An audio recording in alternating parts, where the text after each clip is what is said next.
Beehive Sports Podcast is powered by Swing Juice. Visit swingjuice.com. Use promo code Beehive20 for 20% off your golf and MLB PA apparel.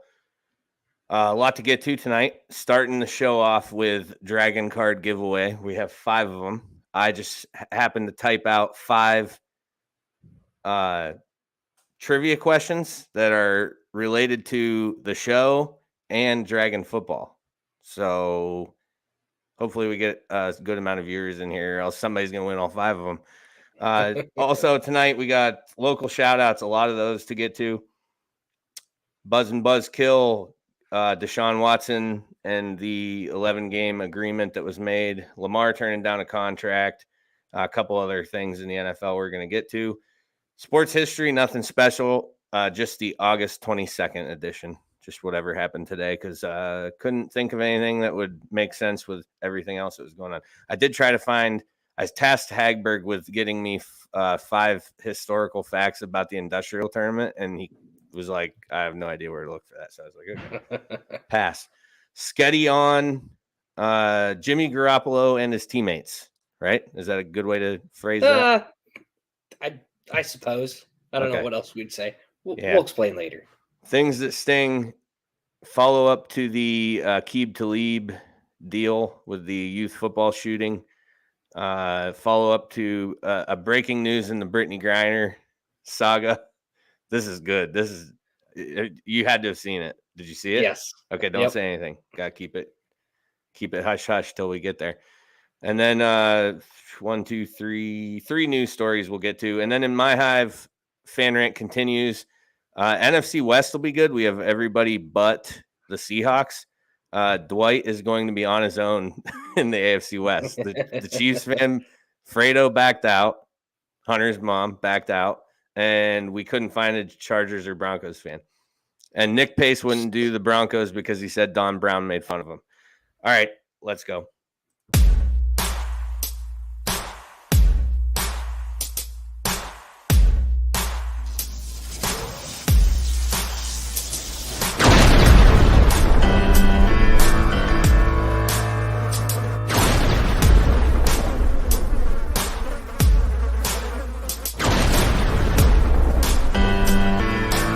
Welcome to the Beehive Sports Podcast.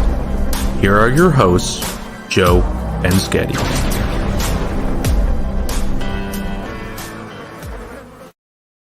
The buzz is brought to you by Busch Light. Busch Light Apple is back on the shelves. Get it wherever you purchase your adult beverages. Please drink responsibly. Need to sober up? Order some Napoli's pizza. That's right. When there's football season on Tbsp, there is Napoli's weekly specials. Pickup or delivery available, located in North Warren. Also, going to continue to shout out Hillview Signs and Graphics. Made us this beauty that was hanging down at Betts Park all weekend while our boys won the industrial tournament. Also, Hillview Towing. So it's not just signs and graphics. They tow vehicles also. 814-730-0348. Strange combo? A little different. Well, Blue Line Auto is our t-shirt designer, so figure that one out. Right? I like it. Yeah. Reminder to audio listeners, live shows broadcasted on Facebook, YouTube, and Twitter. Give us a follow or subscribe on all of platforms. We appreciate it. Facebook and YouTube at the Beehive Sports Podcast, Twitter at the Beehive SP, Instagram at Beehive Sports Pod. All different, just to keep you on your toes. Shout out Industrial Men's Open Champs. Pelly, Coos, Wes, Austin, the boys. Our first time sponsoring a sports team. So one team sponsored, one championship. We're batting 1,000. Pretty good. Not bad. I mean, I'm pretty sure they only had to play against like 5 other teams or 4 other teams, but it doesn't matter. That's not important. I think we should do a segment sometime on the industrial tournament. Maybe when we have nothing in my hive sometime, because we could talk a lot about that. I couldn't get the 5 historical facts I wanted, but like just how it shrunk from what it used to be, though the sport itself is growing. So it's weird. All right. Dragon card giveaway. So do you know about these? Yeah. All right. So I got 5 of them, okay, to give away. So you have to be able to comment. If you're not able to comment, then you will not qualify to win one. Because what we're going to do is I'm going to pose 5, one at a time, trivia questions, okay? But just so you know, if you don't know what a Dragon card is, it's well worth the money. $10 donation goes to the Dragon football team. You get this card here. So on the back of the actual Dragon card, which is in the middle, it has a discount at McDonald's, Subway, 4-Star Pizza, Applebee's, Dairy Queen, Plaza, Tim Hortons, Hog Wild, Napoli's, Domino's, Burger King, Dunham's, Arby's, New York Style, and Fat Daddy's. It also has 3 tags on each side, so 6 total.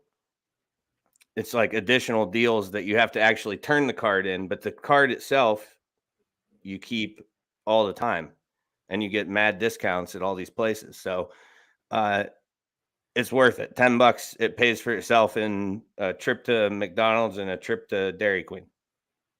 Present your Dragon card, get the discount. Sure doesn't. Not to McDonald's. You got to drive like 45 minutes to get to a McDonald's right now. All right, everywhere else, it might pay for itself. Fair point. Bad example. McDonald's with the shady move. King, 1 trip to Burger King, and dude, it's not a shady move. It doesn't expire until August 31st, 2023. It's going to be well done by then. You'd hope. It's going to be. Okay. So, all right. I'm not a McDonald's expert. Let's get to the very first trivia question. So I'm going to say it. I should have wrote these into banners and posted, but I did not. So let's see. Number 1. What was the first ever? So this has got to go way back. If you're a longtime listener, what was the first ever Things That Sting story? There was only one story in the segment. It was just breaking news around the time I started this, when I was standing in my basement by myself before I, brought people on, had an idea.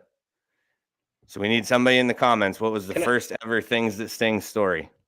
Can I text the answer to Riley and have her comment to get the card? Yeah, I don't care, as long as it. I'm pretty sure I know. Pretty sure I know what Tori the answer says. is. Rugs. That is incorrect. I guarantee you know it. We're talking about it on today's. We're talking about the final portion of this on today's show, tonight's show. Hold on.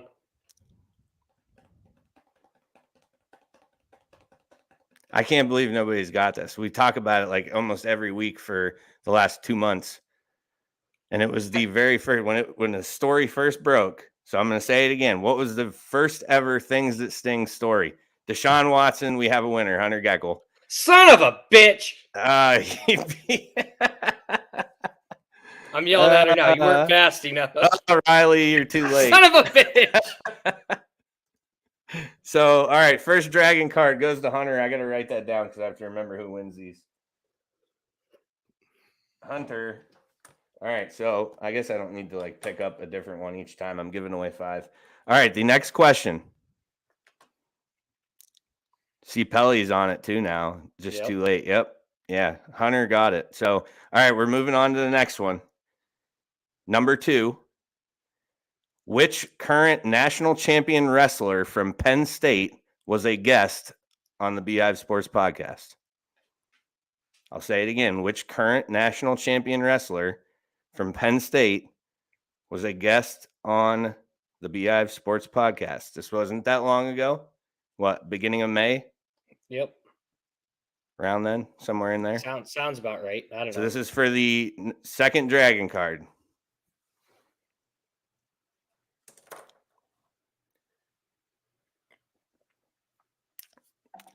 Maybe there's a delay. Sometimes I think that because people will be behind Christian Paul Mangione. No, and you're banned from answering any more questions for any of these. Till you find out who created the Conowanga Valley Country Club on PGA Tour 2K21. Figure that out, and then you're allowed back on. So, all right, say it one more time. Which current national champion wrestler from Penn State? I interviewed him. It was literally at the beginning of May.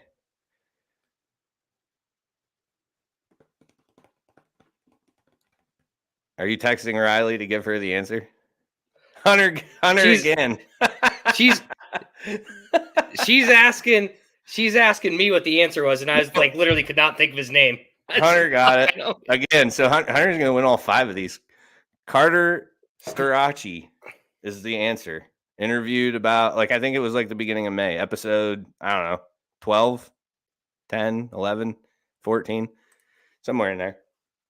All right, Hunter wins the second one.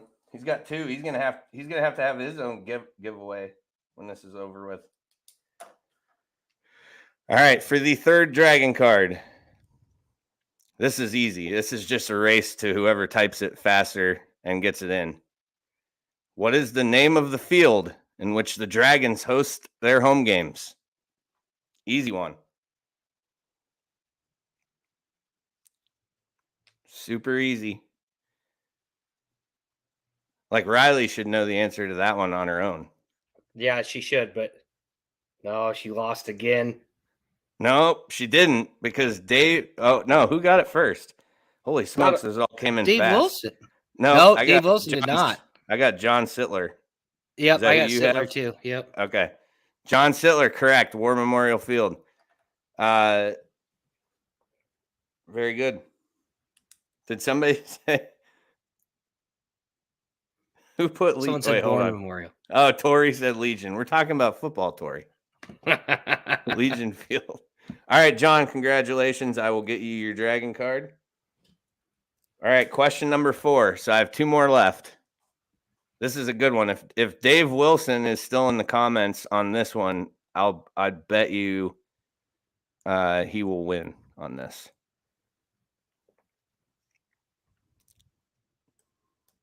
Hold on. Scott Arthur is saying he beat John.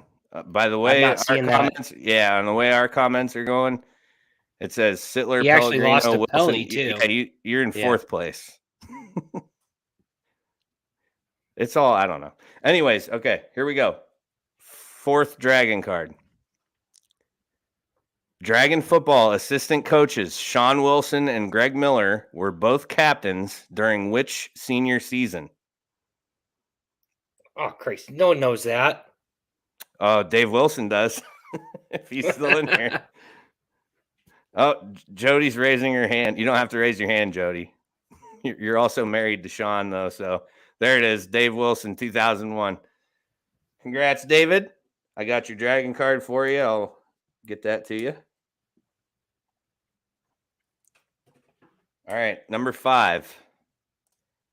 This is an easy one, too. Name Joe and Sketty's favorite NFL teams. So this is just a race. Although if somebody didn't want the dragon card, they should say the Bills and the Seahawks. Just to be. You're just gonna give everyone the answer. Riley, she is.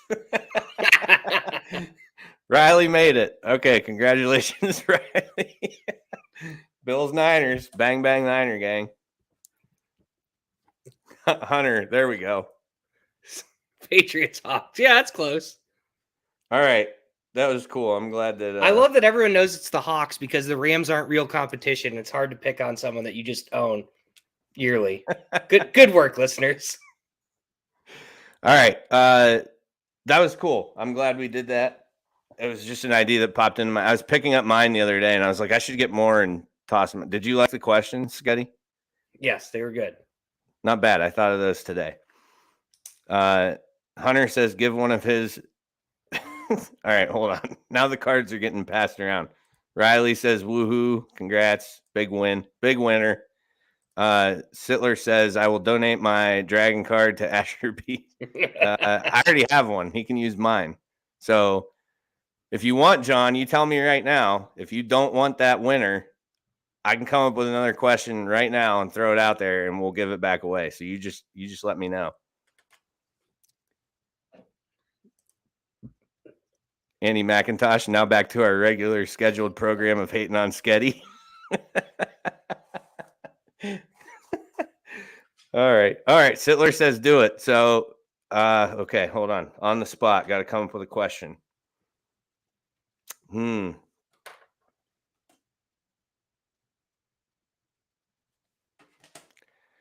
do the Dragons open with this Friday at home?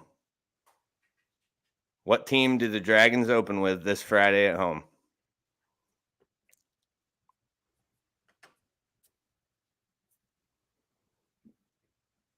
That's going to be the winner because John is donating his back. And Hunter says give Oil one City? to Pelly. Is it Oil City? It is Oil City. Bill Vargo. Bill, congrats. You won John's Dragon card.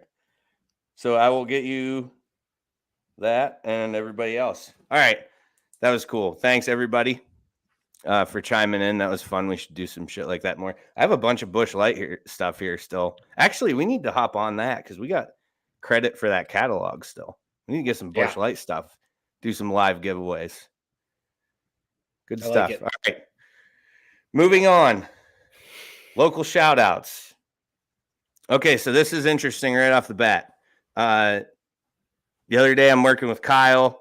He's telling me Connor, we all know Connor's real close. Connor Gray, past guest, friend of the podcast, to getting called up to the Mets, pitching AAA for Syracuse. That's who he was with when he interviewed with us. So tons of issues going on with Mets pitching right now, injuries and whatnot. They pull up this guy who had 2 AAA starts. He just got to AAA. He gets a spot start instead of Connor because he was already on the 40-man roster. If they moved Connor up, then they would have had to send somebody else, designated somebody else or something.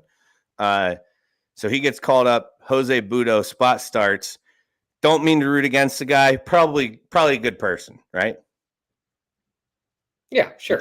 He might be. I don't know Jose, but I hate to root against people. He's probably a good dude, but I was hoping he would do trash because I want Connor to, get called up.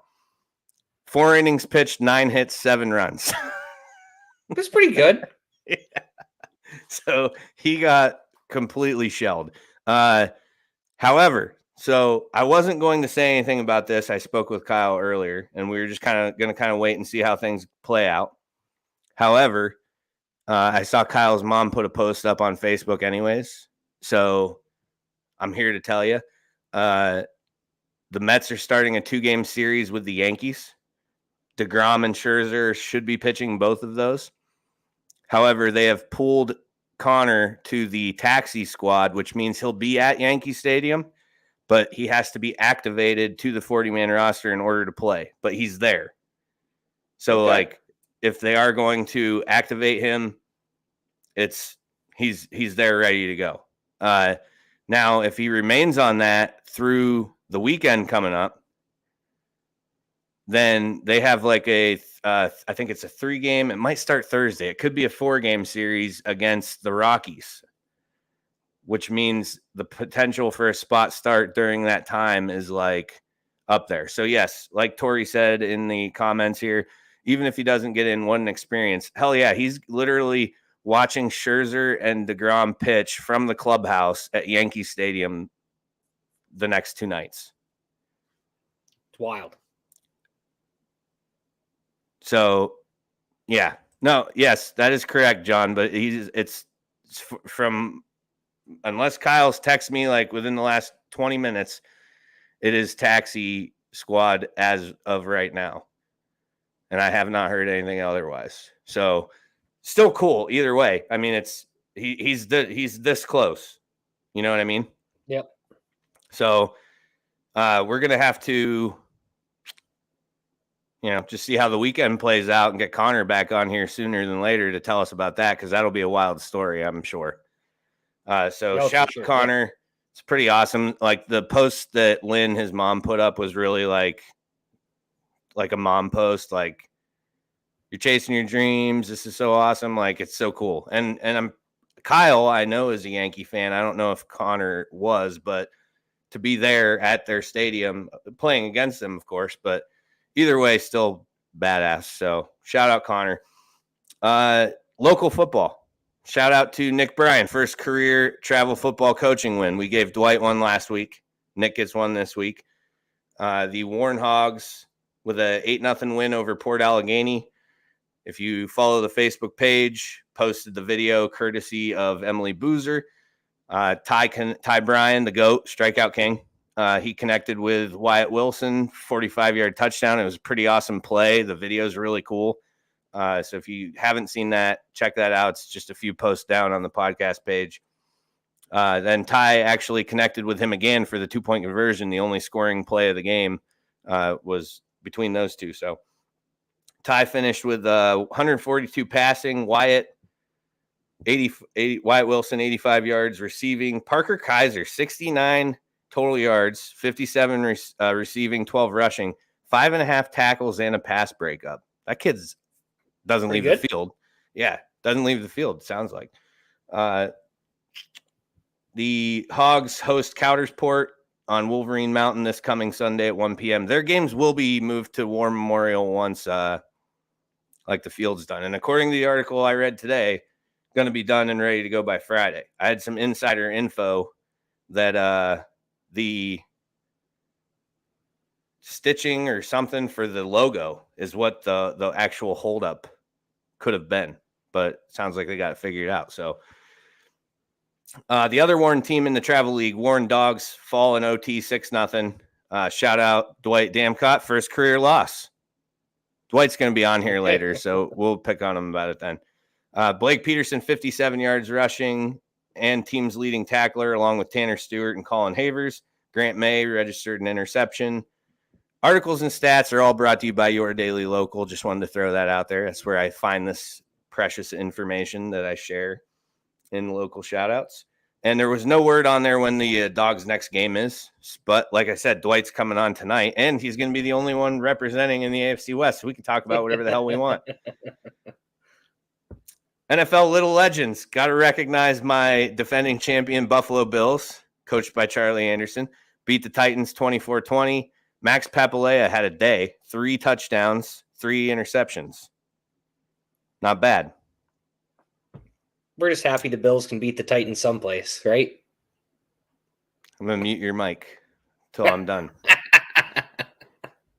You know what? I don't see anybody in that league like knocking down the door to be the 49ers. So well, they know they could never live up to that hype. So that hype. Anyways, Theo, who was a former guest on the podcast when I had him and Evan Wellner on, Theo Anderson, he threw a touchdown, ran in another one. He had a good game also. Hole in one. We got a hole in one alert. Another good one. Nate Lindquist, Cable Hollow, hole 10, 310-yard par 4, drains it. I've drove that green before. Yeah, it's not, I don't know what it plays, but it doesn't play 310. Yeah, it doesn't play 310. It's touchable. Yeah. Very, very touchable. Sure. But yeah, that's pretty badass. There's been more of those I've seen this year. It's 2 this year. Yeah. I don't recall ever seeing. Starting to creep up into the same amount of actual hole-in-ones on a par 3 that we've seen so far this year. Yep.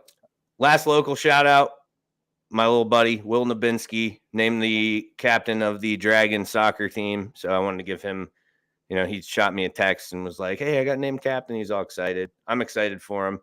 But when I did see him at Peppermill the other day, because never mind, we won't get into that. I was picking on him a little bit. I was pretending he was on the women's national team. So I was calling him Will Rapinoe. And it turns out they got the same kind of, they have the same haircut. So it just made sense. All right, Buzzin' and Buzzkill. I got a few, but we're going to start with you. What's got you buzzing this week? Going to play Old Stonewall tomorrow. So I'm pretty pumped about that. Where's that at? Just outside of Pittsburgh. It was on like the Golf Digest top 50 public courses in the nation. Heard it's like one of the top 2 or 3 courses in Pennsylvania. They're, public courses in Pennsylvania. Looked at the video today. It looks really nice. So I'm excited to go check that out. And we'll get back to you next week on how nice it is. Unless I don't break 90, and then we won't be talking about it. I'll be like, I never went golfing. If you don't break rained 90, out. we're definitely talking about it. Rained out. I'm buzzing on two things. Okay. This Saturday is college football Saturday, full slate of games, and that has me really excited. The other thing that has me buzzing, golf jogger pants. What are your thoughts on golf joggers? I'm about to leave the podcast right now. Oh, I just bought 2 pair. First off, What? you're like a 40-year-old fucking man. You don't wear joggers. If you're like a 12-year-old kid, you wear 38. joggers. I'm 38. Oh, I'm sorry. You're a 38-year-old man. You don't wear joggers. Why? Because it's just, Dude, no. they're Adidas, and I'm telling you, they were on sale. They're $50 a piece, and they are the most comfortable pants ever. I'm Cool. basically getting away with wearing sweatpants at the golf course. The best part about them is you can let Devin borrow them, and no one will know the difference. They look like fucking girl pants, so you just share it. What fucking cares? Wait, Jody, what are you agreeing with here? Are you agreeing with golf joggers are sweet, or college football, or hopefully golf joggers are sweet? I need some backup on this one. There was a lot going on there. I need some backup. I got 2 pair, black and navy blue. And when am I playing with you again? Because I'm going to make sure I wear them. I'm not sure when we're playing again, but I'm marking you're it gonna down. get razzed extra hard. I don't care. I'll razz You wear you when joggers, you better shoot 75 if you're gonna wear joggers. Maybe I will shoot a 75.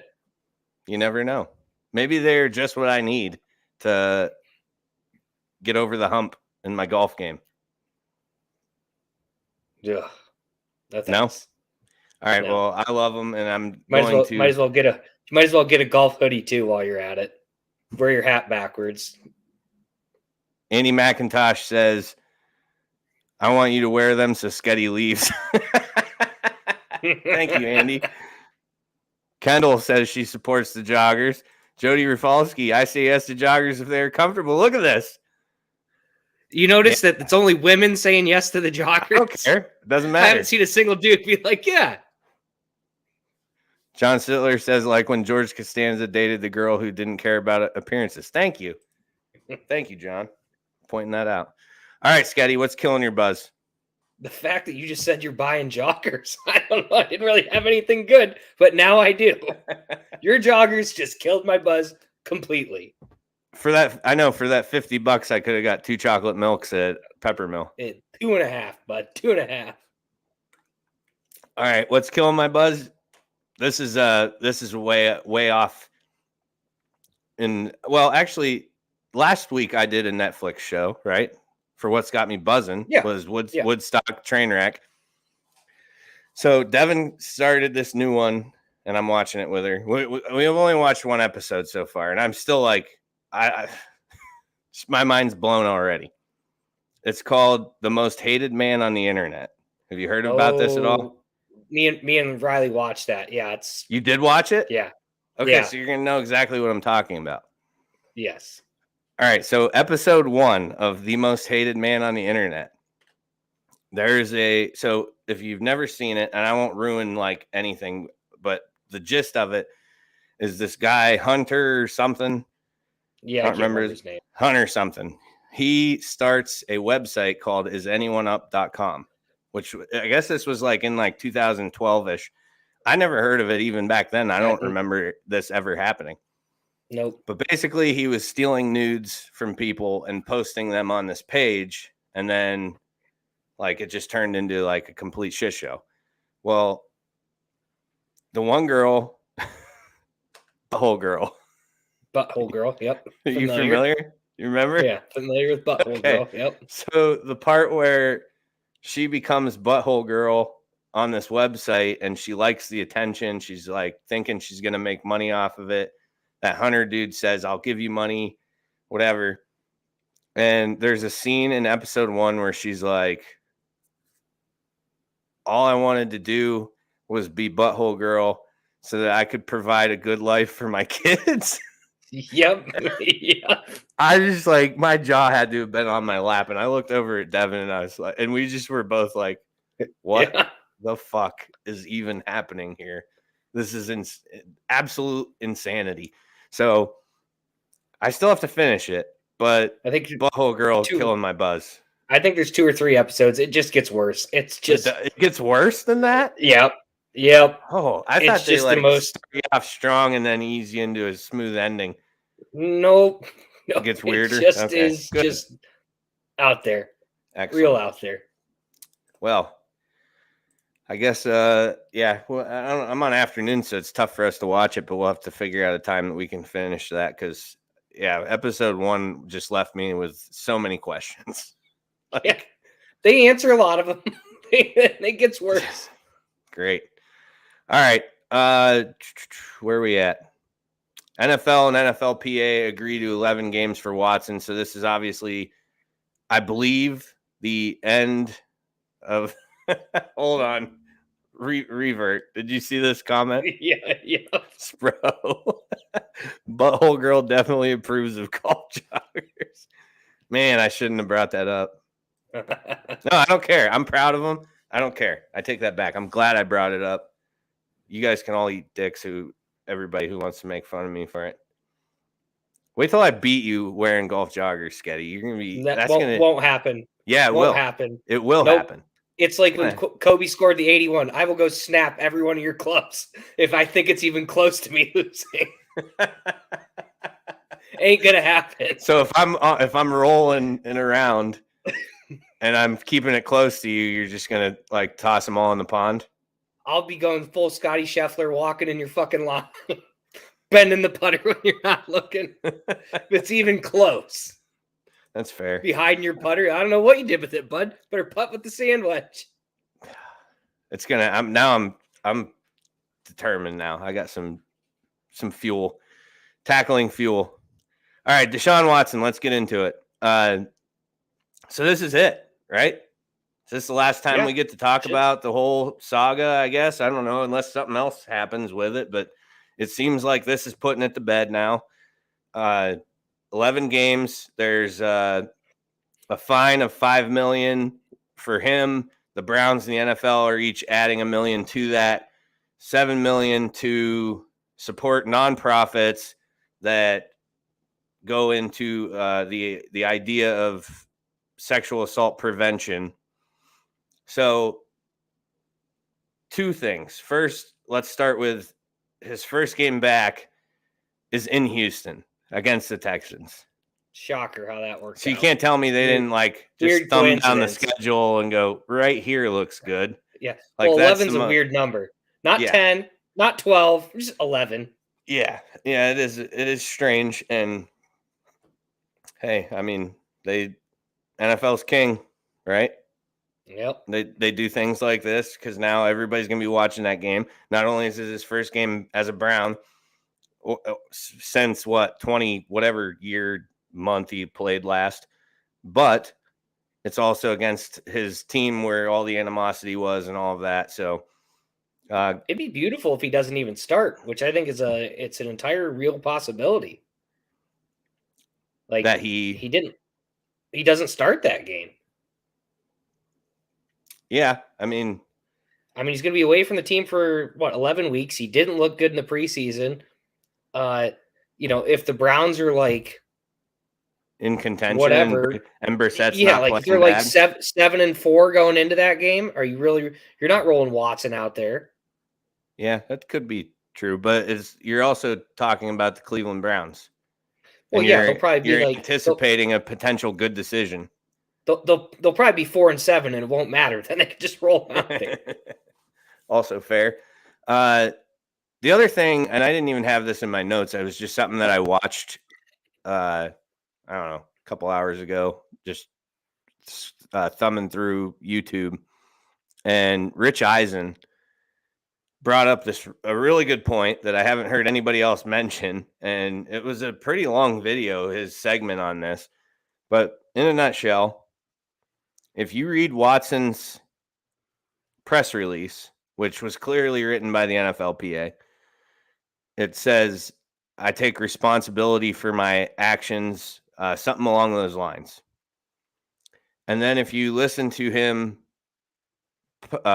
the day the suspension comes out, the Browns throw him in front of the media, and he still maintains his innocence and, still deny. So Rich Eisen's like, that doesn't sound like somebody who's taking responsibility for his actions. He has to go to, like a therapist now, essentially. He's paying a fine that's going towards sexual assault nonprofits. Why would he agree to all that and then go in front of the media and say, well, I didn't do it. Like, it just didn't add up. And the responsibility for the actions thing was really like the key point of Rich Eisen was like, you can't see on paper, you're saying you take responsibility for it. And with a camera in your face, you're saying you didn't even do anything. Yeah, well, he's telling you what he thinks. Someone else wrote that statement. For sure. Like he the whole time has maintained his innocence. The whole time. He has never one time implied that he did anything wrong. So which was kind of the problem everyone was saying, if you suspend him indefinitely, when he applies for reinstatement, he's going to have to go to the league and say, oh no, I learned my lesson. But in his mind, he did nothing wrong. So he would have never been reinstated because he would have just went and said, yeah, well, I feel the same as I did a year ago. I didn't do anything wrong. So let me back in the league. I've served my time. Let's go. Which again, highly doubt that he didn't do anything wrong. But if he didn't, don't blame him for saying, hey, I'm innocent. But then why not, like, here's my thought on everything. Even if I had a bunch of money, no money, whatever, is if I was accused of something like that, because this is something that follows you around forever. It's not, he was accused of, stealing crab legs like Jameis did or whatever Jameis stole. Was it crab legs? I think he was crab legs. Cam was computers. Whatever. Anyways, like, I would want to fight tooth and nail till the very, very end to prove that I did not do this.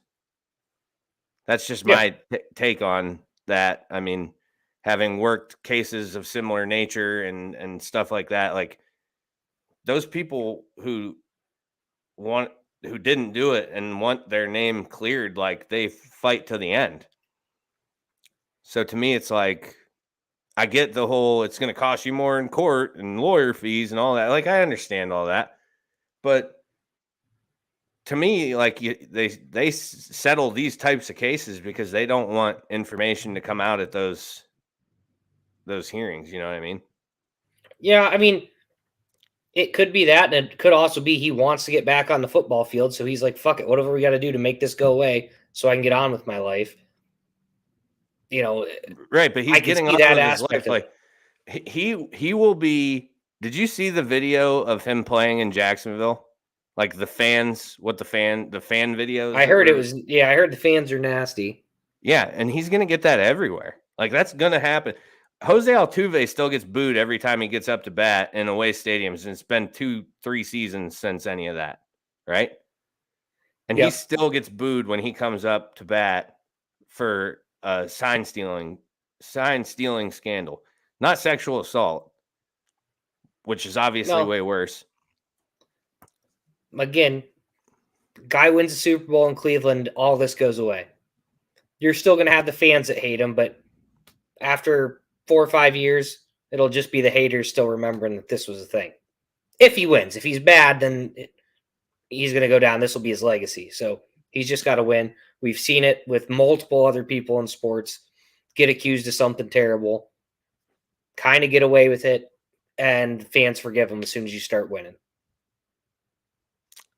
Fans of that team. Yeah, but even like what's your opinion on Ray Lewis? Ray Lewis probably murdered that guy. Like, nobody remembers that. Everybody remembers that. Be one of the... you might be remembered, but it's probably about the 5th thing you would brought up if I would have said, what about Ray Lewis? If we weren't talking about I guarantee you more people would say, if you said, what's the first thing you think about when you think Ray Lewis? A lot more people would say he killed a guy than you think. Well, all the Browns fans will. And I may have, because I got to listen to the guy I play with every week say, get away with it, Ray, whenever he hits a bad shot. So, but also a huge Browns fan. So Get away with it, right? I like that. it's a good one. Yeah. So I don't know. We'll see how it goes, but I think I agree with Rich Eisen. Like, why would they put him in front of the media the day that press release comes out too? Clearly, agent, coach, nobody had a conversation with him to just say, Yeah, hey, just say the same thing that's on that sheet because it sounds really good. Just say that, and then go on with your day. So he talks about all the support that he's had throughout. Doesn't really appear that way. Appears like nobody is in your corner because nobody told you, hey, don't say anything like that because you're going to look like an idiot. Kind of like Sandusky saying, repeating the question. Do you remember this, right? Yeah. Where his lawyers clearly didn't talk to him before he spoke to the media. Yeah. The questions posed. Are you attracted to little boys? Huh. Am I attracted to little? He repeated the question out loud. It was the most obvious yes I've ever seen in my life. Gross. Yeah, he's a sick fuck. But yeah, I don't know. It's just I'm just anti Deshaun at this point forever. So it is what it is. What else we got here? Lamar, you wanted to talk about this a little bit. Go ahead and brief. Yeah, brief the masses. The news broke today that Lamar had turned down a larger deal than what Kyler Murray got, and the speculation is that he wants like a Deshaun Watson deal, basically fully guaranteed. I think that's just like it's never going to happen. Like the Ravens would be stupid to give Lamar a fully guaranteed deal. The Ravens would be stupid to give him more money than what they gave or than what the Cardinals gave Kyler Murray, but apparently they were going to do that. I just don't know what Lamar's thinking in all this. And, problem with representing yourself. I think this was a poor decision. Yeah. If he's looking for the guarantee, well, like we said too, though, what has Kyler and Watson done to earn the money that they got? Well, that's true. I mean, that's going to be, I'm sure that's Lamar's argument saying, look at what these guys got. I've got an MVP. We have the same amount of playoff success, which is none. Yeah. And, Lamar is a far more successful regular season quarterback than those guys. So, well, Kyler's money the first 8 games. Yeah. Which I'm really happy. I just realized the Niners play them both times in the second half of the season. So that's another 2 easy wins for the Niners. Let's go. They play them in the second half? Yeah, both of them are in the second half. I think it's like week 10 or 11 and then week 18. That is where you want to reach Kingsbury for sure. Correct. But yeah, I mean, the only thing Lamar can be thinking is that some junk team out there is going to give him that money, which is entirely possible. I could name a handful of teams I could see saying, yeah, we'll pay you whatever you want. Just come down here. Yeah, the thing is like you said, it is at about a handful right now because a lot of people either have their guy or think they may have their guy, and they aren't going to ditch who they think is their guy, except for the 49ers. Unless you're the 49ers, you don't ditch your guy for the guy you think might be your guy.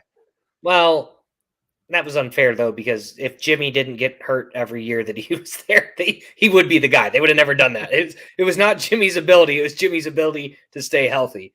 But, look at what the Browns just did with Baker. Right. Some teams might see, I was thinking, honestly, what's Tua's contract situation? He's up after next year. Yeah, it's got to be he's in year 3. Because I could see the Dolphins being one of those teams that say, hey, we got some pieces. He's in his 3rd year, so that means he'll still have a 4th and a 5th year option.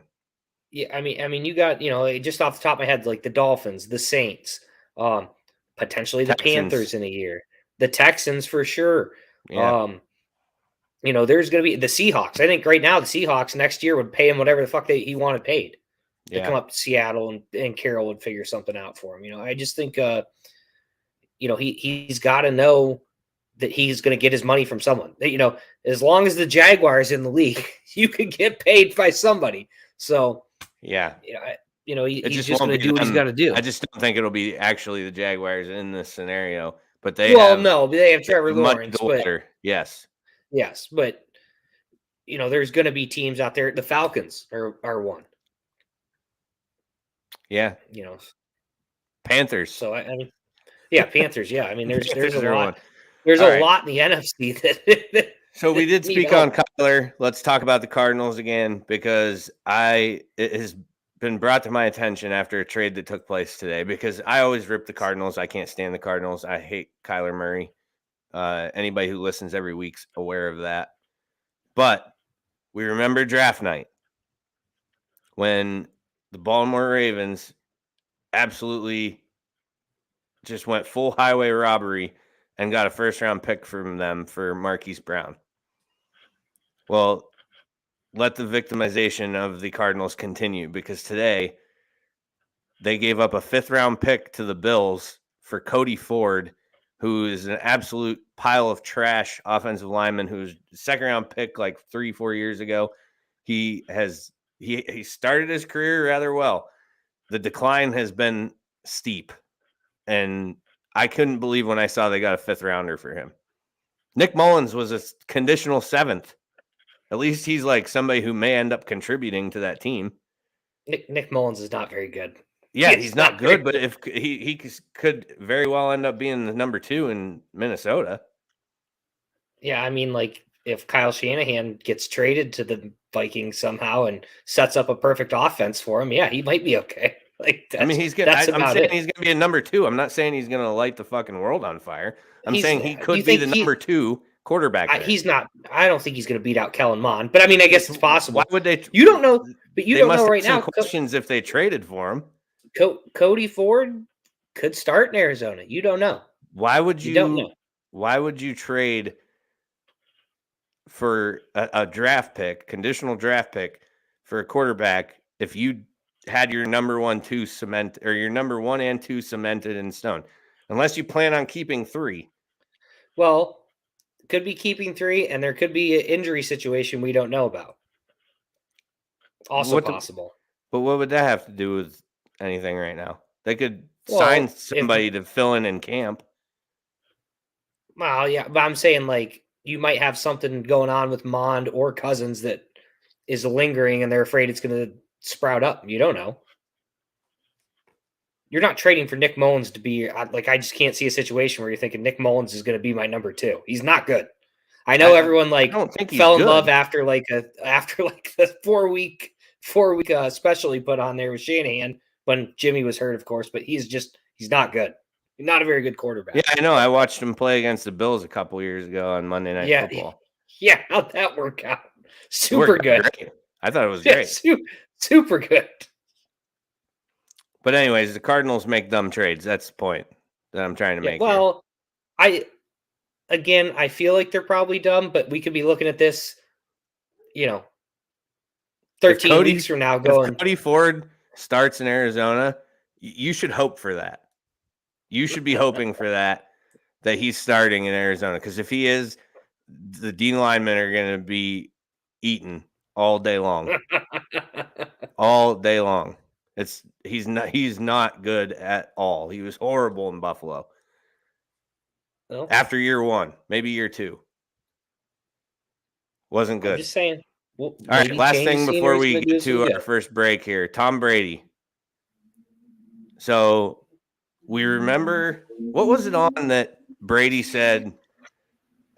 He came out and was like, I almost went to a team, but I'm not going to say who it is, but they decided to stay with who they have. And everyone thought it was the 49ers. Right. I remember. What was that set on? Was that on Man in the Arena or whatever, his little show he did? I thought it was out before that, but I'm not sure. Yeah, I have no idea, but it came out that he said, you're going to stick with that motherfucker or something like that. He said, he called him that. Yep. And now it turns out that the question has been answered by Dana White of all people, which everybody was, the big question was, why is Dana White orchestrating potential trades? Sure seems like tampering to me, but Tom would never do such a thing. So we know that's not true. Right. That's accurate. he never gets suspended for being part of illegal activity in the NFL. But what? So it's Derek Carr. Derek Carr's the motherfucker. Yeah. So I think everybody who was following this thought it was Jimmy G. Everyone thought it was Jimmy G. I You don't know thought it many was people Jimmy who G. didn't. I thought it was Jimmy G. Yeah. Yeah, everybody did. So now it turns out that Gronk and Brady, and he went as far as saying Brady was looking for a house in Vegas already. Like it was happening. And then, of course, John Gruden blew it up, which brings me to the final point of this. I saw a couple people who are now crediting John Gruden for both of Tampa's Super Bowl wins. It's funny because it's true. It's true. So it's true. All right, you got anything else for the buzz? Nope. Well, that's going to take us to our first break. The buzz is brought to you by Busch Light. Busch Light Apple, back on the shelves. Get it wherever you purchase your adult beverages. Please drink responsibly. And Napoli's Pizza, that's right. When there's football season on TBSP, there's Napoli's weekly specials. Pickup or delivery available, located in North Warren. Going to take a quick break. We'll be back with This Week in Sports History. Whenever you crack open a Busch Light, the mountain starts singing. It's cold and it's smooth and it's waiting for you. What is going on? Hit it, Giant Kenny G. It's so smooth.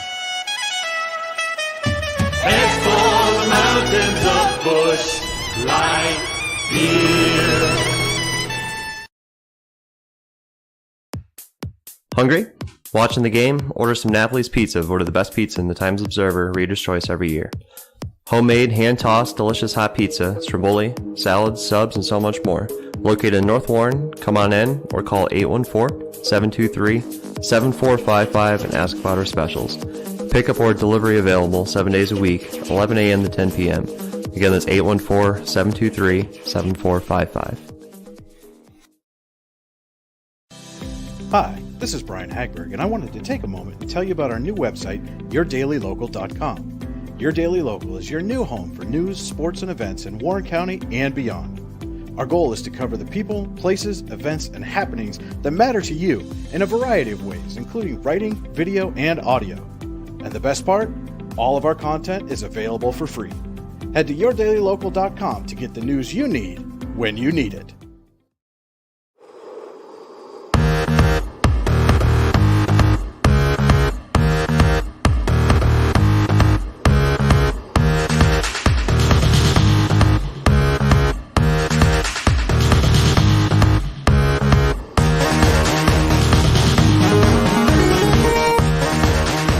Let's take a look back at this week in sports history.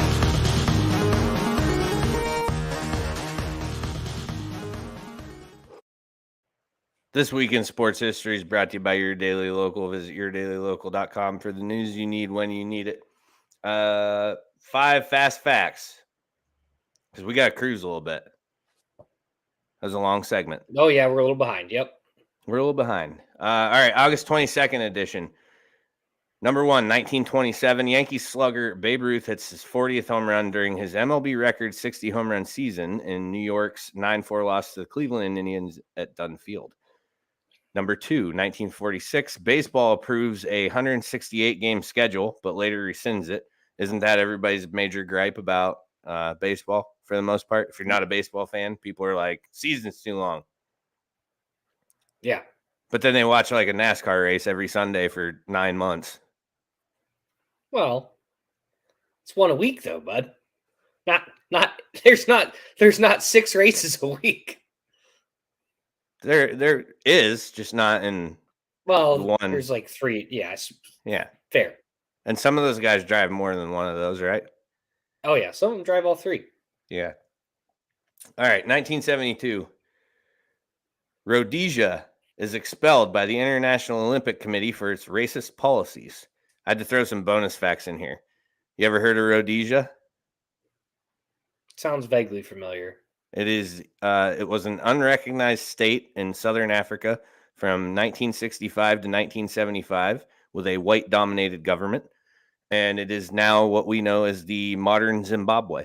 So the racist policies, everywhere I Googled, I couldn't find exactly what they are, but one thing I did find was that they were going to be allowed to compete in the Olympics, but England was going to make them, that England wanted them to use their flag, and God Save the Queen had to be their like medal song. And they said no. And then all of a sudden they're banned and they're racist. So I couldn't find the racist policies. I'm not saying they don't exist. I just couldn't find what they are. And I did find that England just was mad at them. So I don't know if those two have something to do with each other or not. But anyways, 1994 DNA testing links O.J. Simpson to the murder of Nicole Simpson and Ron Goldman. You don't say. Really? You don't say. Shocker. Yeah. Shocker. Who would have thought? All right, last one. 2007, the Texas Rangers rout the Baltimore Orioles 30-3, the most runs scored by a team in modern MLB history. The Astros scored 21 the other night. Yeah, I saw that. 21-5. Pretty solid outing. All right, that's it. We're buzzing. We're literally cruising through stuff because we got to get to my hive. And I think we can do it pretty quick. Yep. This week in sports history brought to you by Your Daily Local. Visit Your Daily Local for the news you need when you need it. We're going to take a quick break. Be back with Sketty On. Hey there, everyone. This is Phil with JP Photography. I know. A photography ad on a sports show? I get it. You're here for sports talk and listening to Joe and Sketty's insane rambling. Wait, what? But bear with me for a few. I just want to tell you that JP Photography not only offers wedding photography, but also does events, engagements, headshots, family photos, and even some product photography. Be sure to check us out on Facebook and Instagram. Just search for JP Photography or go directly to our website at johnphilphotography.com. That's JONPHIL photography.com. He's absolute trash.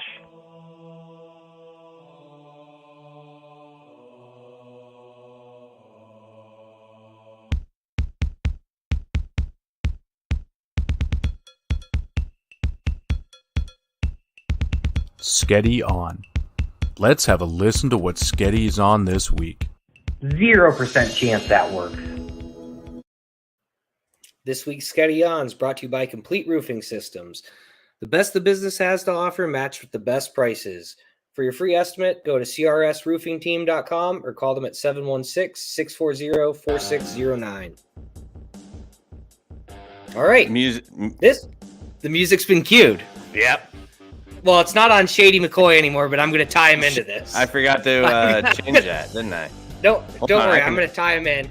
We'll make one big roundabout for this. But so earlier this week, don't remember if it was yesterday, this morning, saw a news story break that some teams have been turned off on Jimmy G, allegedly because during the offseason, Jimmy just disappears, goes radio silent. Teammates can't contact him. Team can't contact him. And apparently that's a big red flag for some franchises, which I could maybe see a little bit of, but let's be real. What do the Niners do when Jimmy's on the field? They win fucking football games. The team gets up for this dude. The fact that you're going to harass him about what he does on his own fucking personal time blows my mind. I mean, by LaShawn McCoy's logic, Jimmy G also has like 1 or 2 Super Bowl rings. Guy's basically the GOAT. I just can't believe that this is a big deal. If that story's actually true, it would just something I can't fathom because the team obviously loves him. Obviously, they don't care that they can't get a hold of him. Grow up. Who cares? All right. My rebuttal this week is I agree with you again. Does that happen often on Sketty On? I think it does. It's been going pretty good. Yeah. You've been trending my way for sure. You thought that we were going to argue tonight. We don't have to be friends. You don't have to be friends with your coworkers. You don't have to. You don't have. I mean, if you're in the off season, unless your contract says you need to, text your general manager once a week or whatever, you don't have to talk to him either. You don't have to talk to any of them. And Jimmy G's out hanging with the porn stars. Like he doesn't. You want to hang out with Kittle or hang out with? Well, right. Actually, I would love George Kittle's a good time. Yeah, George Kittle. I can't believe he's not like the exception. Like he doesn't talk to anybody else but Kittle. George Kittle there's a running joke about how like there's a picture of Jimmy at his locker with his phone and Kittle's helping him, and Kittle says, "Yeah, I'm trying to teach him how to work his phone because he doesn't answer my texts ever. He doesn't know how to work the new iOS." Like, I get that it's kind of a turnoff. You kind of want to see your guys working out together and improving, but like, I mean, again, Jimmy just wins football games. Whatever he's doing, other than he can't stay healthy, is working for him. Like, don't mess with a good thing. Right. Yeah, I'm gonna have to agree with you. Wrap it up. That's all I got. Oh, All right. This week's Sketty On brought to you by Complete Roofing Systems. The best the business has to offer, matched with the best prices. For a free estimate, find them at crsroofingteam.com or 716-640-4609. We're going to take a break. We'll be back with the things that sting. Jones Pest Control, your hometown pest control company servicing residential and commercial properties in Warren and surrounding areas since 2015. Sean and his crew will work tirelessly to keep your home or business free of insects to rodents and everything in between. Contact Jones Pest Control at 814-230-9548 and set up an appointment today. And remember, ants, spiders, bees, or mice, don't think twice. Call Jones Pest Control, 814-230-9548. Checkout means sales and services with 2 locations on Warren's East Side. Their garage at 800 Lexington Avenue not only services cars sold by Means, but has knowledgeable staff and modern state-of-the-art equipment waiting to serve their hometown of Warren. Whatever you need, including alignments, tires, brakes, yearly or enhanced PA inspections, oil changes, and much more. Make your appointment today at 814-723-7191, extension 2.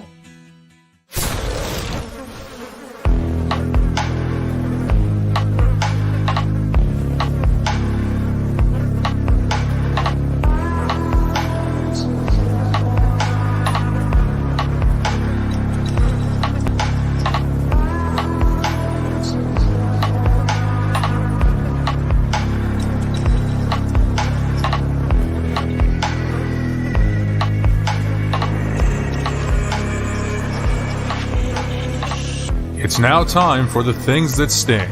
The worst stories in sports, according to Joe. This edition of Things That Stings, powered by Jones Pest Control. Ants, spiders, bees, or mice, don't think twice. Call Jones Pest Control at 814-230-9548. Real quick, before we get to the things that sting, I just had a notification in an NFL app. It said something about a Bills rookie who was undersized or something, and I still can't even find that. But I did find in this same article, because there's like 25 notes in it or something. Note number 21. Kellen Mond threw 2 Grizzly picks in the Vikings' second preseason game. While Sean Mannion may be better, picking up the team's backup from a different roster makes sense. On Monday, Minnesota made a trade with the Raiders for Nick Mullins, who's probably now the favorite to land the job, unless the team can find someone better.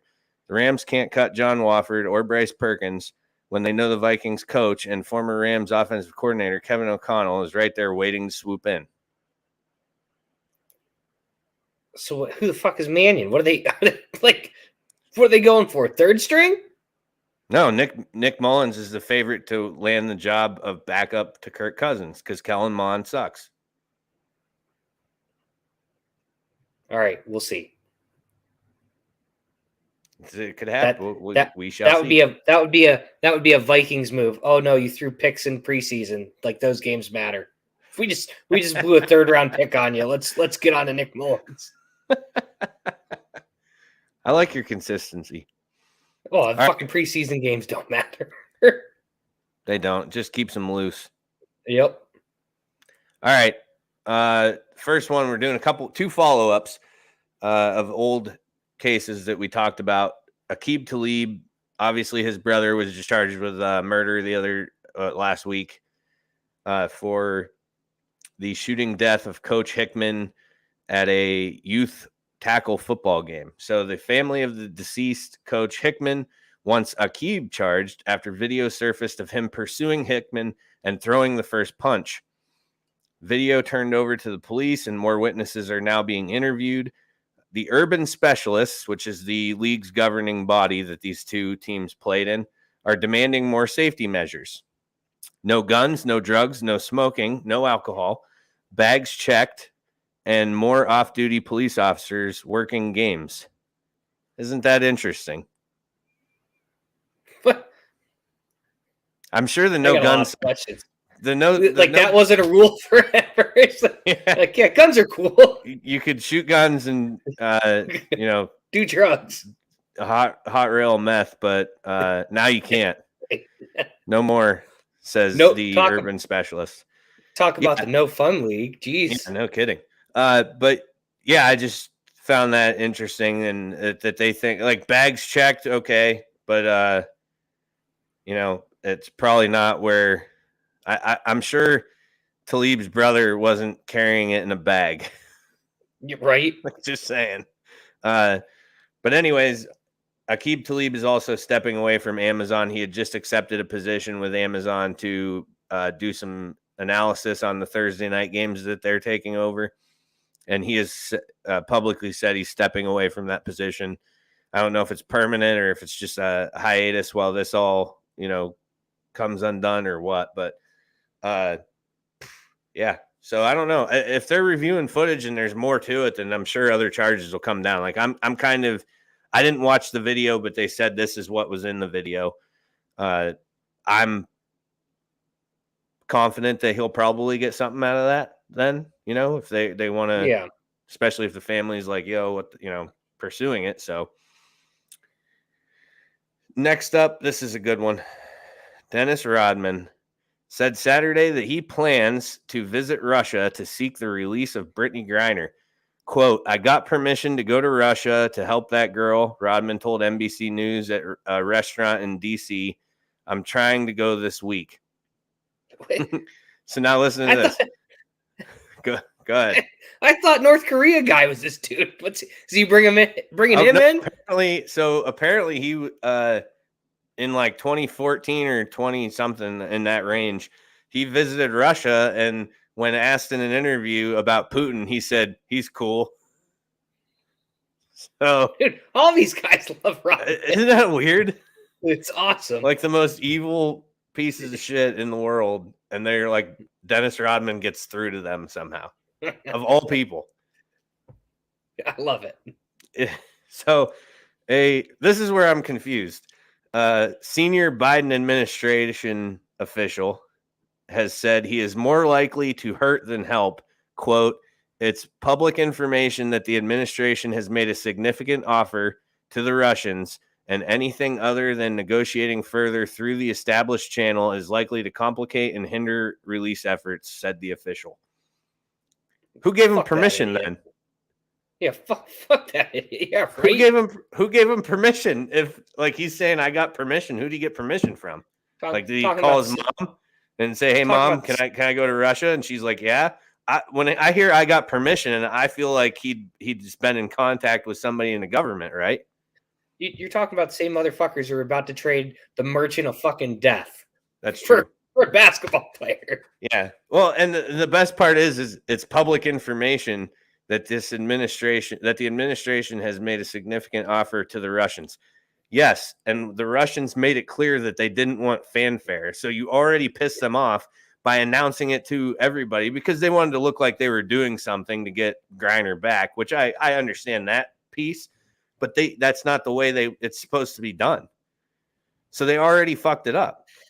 Shocker. And then on top of that, if they accept it, then we're releasing a guy with the nickname Merchant of Death. That's great for a basketball player.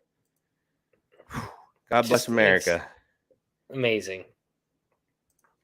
So that's all on that. I guess we'll see what happens if Rodman ends up in a cell next to her or if he's fighting against the Ukrainians. I don't know. What's going to happen next is anybody's guess. Sad one here. Luke Knox, brother of Bills tight end Dawson Knox. He's an FIU transfer. Passed away at the age of 22. Quote, I couldn't find anything on cause of death, like even anything with a police quote in it, until I did find something that FIU police released. It was, quote, Luke was discovered by friends in his dorm room here on campus in medical distress. FIU police captain Delrish Moss told NBC News. quote, FIU police was called and FIU police officers arrived and attempted CPR until rescue arrived and took over. He was transported to a local hospital by Miami-Dade County Fire Rescue, and he later died at the hospital. No foul play suspected. Cause of death not yet determined. So the medical examiner, did their part. So there will be maybe something will come out on that. I don't know. Bills held a moment of silence at their preseason game. It's pretty cool. Dawson was obviously not present. He was in Nashville where the services were and everything. And Bills Mafia stepped up and donated $16.88 per donation to the charity that Dawson has. It's a cancer charity that Dawson's really involved in. It's pretty cool. I like how they always step up and do that. And actually, I haven't yet, but I will be doing that also because I did Lamar and I did Andy Dalton and Josh Allen's. When Josh Allen's grandma passed away, Oshai Children's Hospital. I always like to do that. It's cool to contribute to that. Something to hang our hat on, I suppose. You're gonna like this one.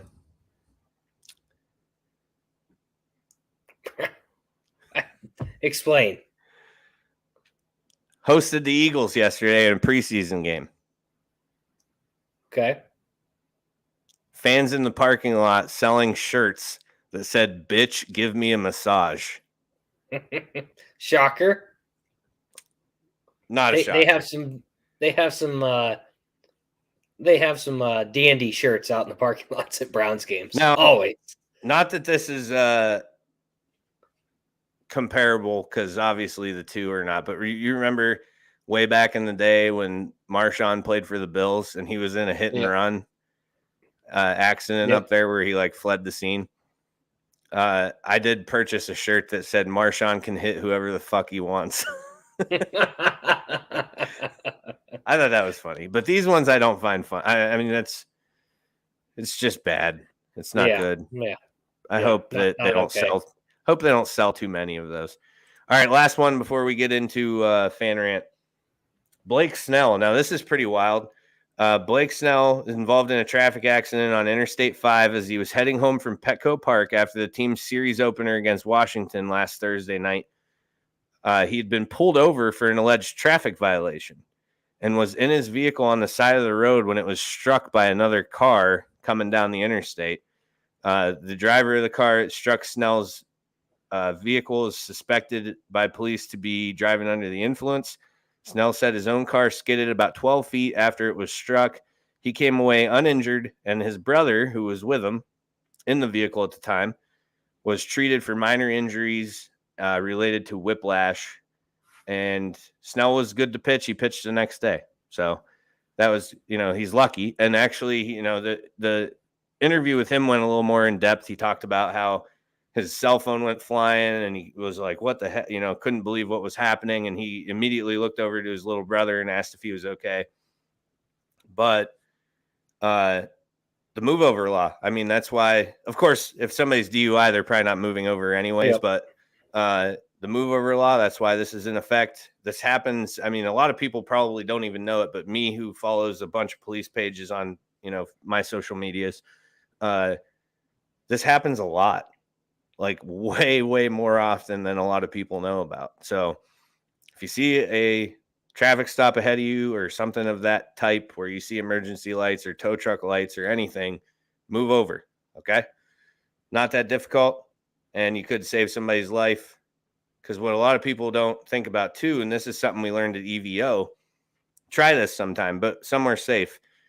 Where your eyes go, the vehicle follows. That's what they always told us at EVO school. So they're like, if we're in a car, like an emergency vehicle, and the passenger, who was the teacher, had brake pedals. So he could lock up the brakes like at any time. And we were on a slick track. And it's no joke that if he skids you this way, if your car starts fishtailing with the ass end coming left, if you're looking straight ahead, or instead of out your driver's side window, you're never going to correct that steering. Where your eyes go, the vehicle follows. So when you see a crash on the side of the road and we call it rubbernecking, and you're staring at it the whole way while you're driving by, you're going to veer toward where you're looking. It's just natural. How it happens, I can't explain, but just move over. Blake Snell's lucky to be alive. So is his brother. And a lot of officers die every year because of this. It happened to 2 guys in Philly in March or whatever it was, 2 state troopers. So move over. Got a couple comments here. I'm guessing they're going to be in reference to the Browns stuff. Oh, signs. There was signs fans were holding. Dude standing next to his son holding a sign, F them hoes. Yeah, it's typical. I'm not surprised at all. But all right, that's going to wrap up the things that sting. This edition is brought to you by Jones Pest Control and Spiders, Bees, or Mice. Don't think twice. Call Jones Pest Control at 814-230-9548. Going to take a break and get our fan rant contestants in here. We're probably going to start with the NFC since there's more of them than anybody from the AFC West. So don't be insulting us. Yeah, they did. They did insult us. Don't say you said NFC East. It's the NFC West. Did I say East? Yes. Oh. Don't confuse us. That is insulting. That's what I'm saying. I'm a little hurt. All right, we'll be right back.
Blue Line Auto, located at 1606 Pennsylvania Avenue East in Warren, is locally owned and operated and is a family-run business specializing in vehicle sales and service. They offer state and safety inspections and general car repairs, including but not limited to brakes and rotors, tires, oil changes, batteries, starters, and alternators. They also offer vehicle undercoating prior to winter to help keep your vehicle protected. Currently, their hours are Monday through Wednesday, 8 a.m. to 4 p.m., and Thursday and Friday, 8 a.m. to 5 p.m. Call them today to schedule your next appointment at 814-230-9061. Your safety is their goal.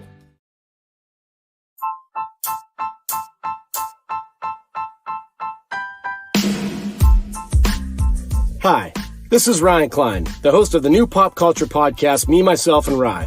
You can find me on Spotify, iTunes, Apple Podcasts, Google Podcasts, and several other platforms.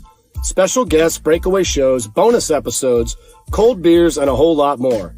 So what are you guys and gals waiting for? Subscribe now to the Me, Myself, and Rye podcast on Spotify or wherever it is that you get your shows and start listening today.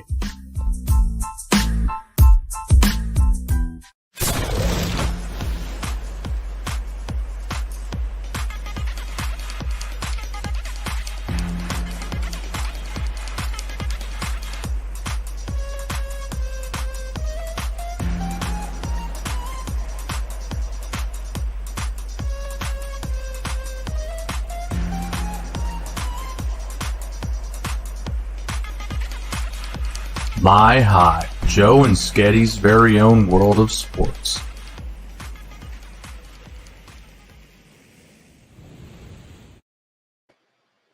Is presented by Blue Line Auto. For all your automotive needs, call Blue Line Auto at 814-230-9061 or stop in at 1606 Pennsylvania Avenue East in Warren. All right, I'm going to add, we're not leaving Dwight by himself for one division, and Moon is on his way. He needed me to send it to a different email, and now he's saying nothing. I just sent it. I sent him 2-3 emails. Typical Rams fan. Check spam. Typical Rams fan. All right. Real quick, Sketty, I did get your message, and you are correct. I just Googled it. So Connor was added to the 40-man roster. Yep. So he may get a start this weekend. That is freaking awesome. So shout out Connor. We'll have to get him back on after his Mets debut. Maybe he'll come on and give us a little insight as to how that went. Mike Garrett, Canadian version, not the Warren version that we know, but you're much cooler. Right? That's right. Back in the Great White North this year, guys. Watching the games, we're going to be the same. It's not going to be nice, warm poolside in Arizona this year, unfortunately.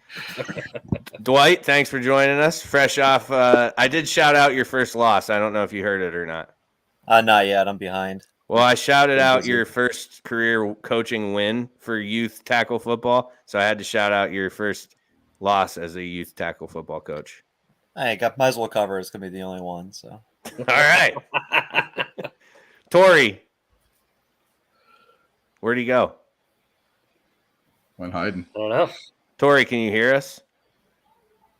You haven't even started shit talking yet. Yeah, nobody's even said anything. He's already bailing. Good news is, Sketty. Actually, Sketty, I was going to make you do the Seahawks. No, you know the deal. I'll do AFC teams. You do NFC teams. Okay, so I have to be the Seahawks? Yeah, unfortunately. I mean, good luck with Dwight, that. We're going to round table with you about the West after we do the NFC West because, well, we have at least 2 reps. Moon should be here. He's been on here many times. I don't know why it's not working. Tori just texted me. He said he doesn't have any audio. This is a train wreck. Live TV. Live TV. Gotta love it. Okay. Well, let's just get her started then. Mike, since you're the only one in here from the NFC West right now, go ahead and give us some Cardinals insight. Why are they winning the division this year? Honestly, guys, I don't know how this year's going to go. I mean, it all starts with contract talks. I'm glad they got the deal done, but, I didn't have to burn my jersey. Thank God. I can still wear it with pride. But yeah, they always like to just throw that random crap at you with the 4 hours of quiet study time and crap like that getting blown out of proportion. And I don't know. I'm hoping that, they just ride a little bit magic that they had at the beginning of last year. They're hopefully coming in fresh. We lost a couple guys. Chase Edmonds was going to be, I don't even know if that's going to be overly felt, because I felt Connors was better at smash mouth football last year anyway. I don't know, guys. Honestly, I'm at that point where I'm just like, I'm hoping for the best, but I don't see a whole lot of extra improvement based on what we've done. I mean, we brought in a really good receiver, and if he can stay out of jail, that would be awesome. But but with D-Hop, who's a big heartbeat of this team, with him missing a significant amount of time, it's going to be questionable. Still like the defense. We made some trades recently to get some depth on the O-line, which they're going to need. Got to keep Kyler, you got to give him as much time as possible, because, when he feels the pressure, you guys know, like especially against the Rams, when he feels the pressure, he doesn't really perform all that well yet. So kind of hoping with the better contract, he steps the game up, and, the receivers bail him out. But no, the strength is still hopefully going to be in the defense, especially in the secondary.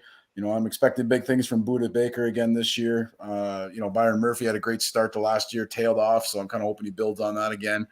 But, one guy that you really got to watch, though, is you really got to watch Isaiah Simmons. I got a lot of good hope about that guy. He's such a hybrid kind of guy on the defense that I think that he's going to take big strides this year and really make his presence known.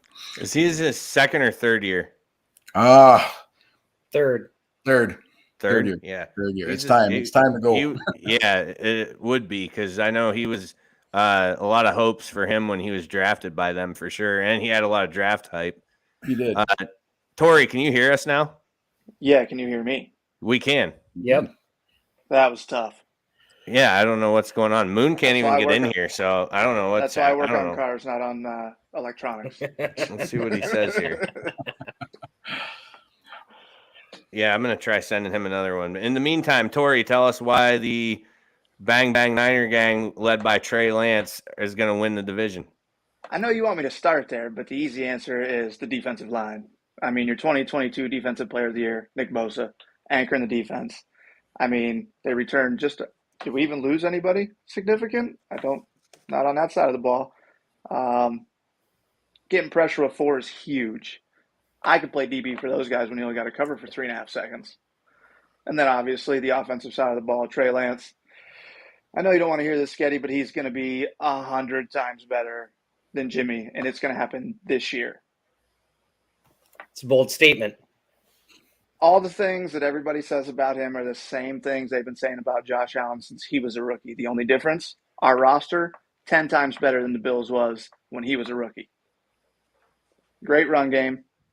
Obviously, GK, Debo, Ayuk. Jennings stepped up pretty big. Really, the only loss on that side of the ball was Tomlinson, but they got Brooks to step right in, and I guess Mac too, but not worried. The Seahawks, garbage. And, I mean, we only went 2-4 in the division last year and still made the playoffs. And I really wish James was in here because I wanted to bust his chops too.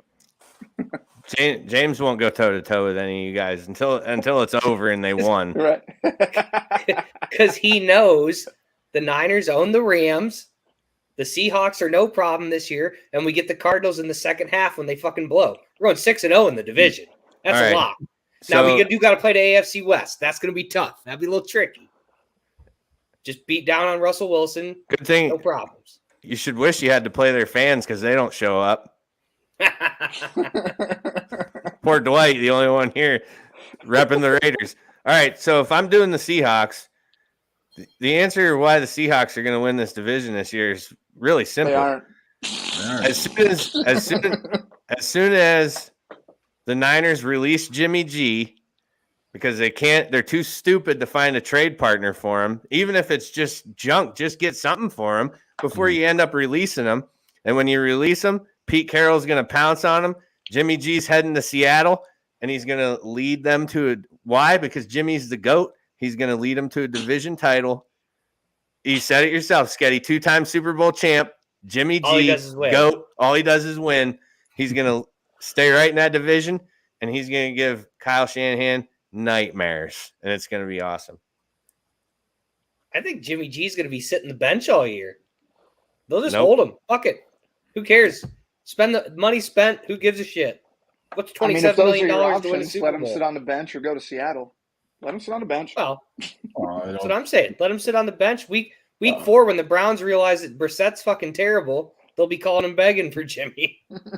It's a contingency plan, boys. Like I said, Trey Lance is a great talent, but if he's got some growing pains, they might swap him out just to give him some downtime. To be expected It's out of not a rookie quarterback, I just feel like you can't pull that trigger because once you go to Jimmy, you can't go back to Trey. What do you mean? You It's just worked. can't do it. It's worked wonders with Tua when they were yanking him for Fitzy to come in and save his ass. It's magic, baby. Yeah, look at how fast he's come along. Yeah, the difference cruise is control. the difference in that situation is you'd be putting Jimmy in to start the games, and then fourth quarter go, all right, Trey, go in there. We're not going to let Jimmy throw a stupid pick right now. You got this. Speaking of stupid picks, I have to go to the Canadian Mike Garrett. What's and up? I have to distinguish that difference each time because a listener may think we're talking to Pennsylvanian Mike Garrett, which I've already noted you're cooler than him and better at golf, I believe. That's true. Those are two really bold statements, but both probably true. He doesn't even know Mikey, and he's like, "Yeah, I'm probably cooler it's all than good. him." I'm not a bad golfer, so. So, one of my favorite interceptions of all time was the one Murray threw in the playoffs against the Rams. Yeah, that was a good one. I am an anti-Murray guy. I can tell. But I do like the majority of the rest of that team. I just don't like Murray and Kingsbury. Those are my two guys that I think if they. You still like Hopkins? No. Well, I don't like what I don't like about Hopkins is that he talks about the Texans too much. He's a good football player. I mean, I'd love him on my team, but like all he does is talk about how much he hates Houston, and I'm like, how do I always refer to that, Sketty? The breakup and she didn't give his hoodie back. Yeah. Yep. Yeah. The girlfriend didn't give his hoodie back, and he's mad, so he just keeps talking about him, and it just. I can't stand it. But other than that, no, he's fantastic. And when you have him and Marquise Brown, that would be the best opposite of Marquise Brown that Marquise Brown has ever had in his career. Absolutely. But the fact that we still holding on to AJ Green and like, oh boy. Moon. Oh, Moon. Oh. Get out of here, Moon. Moon, I hope you enjoy that because it's the last one you're ever going to see. Oh, it could, you shouldn't be wearing that. I don't know how many years it's been for you guys, but it could be a long time. Yeah. A long time. Like, how long is it till February? 5 months? Well, and that's why you notice, like, behind me, it's dark because I'm coming out of the tunnel that was last year, and we're focused on this year. Okay. Moon always comes on here with the best setup analogies ever. Was it last year he wore a captain's outfit? Hey.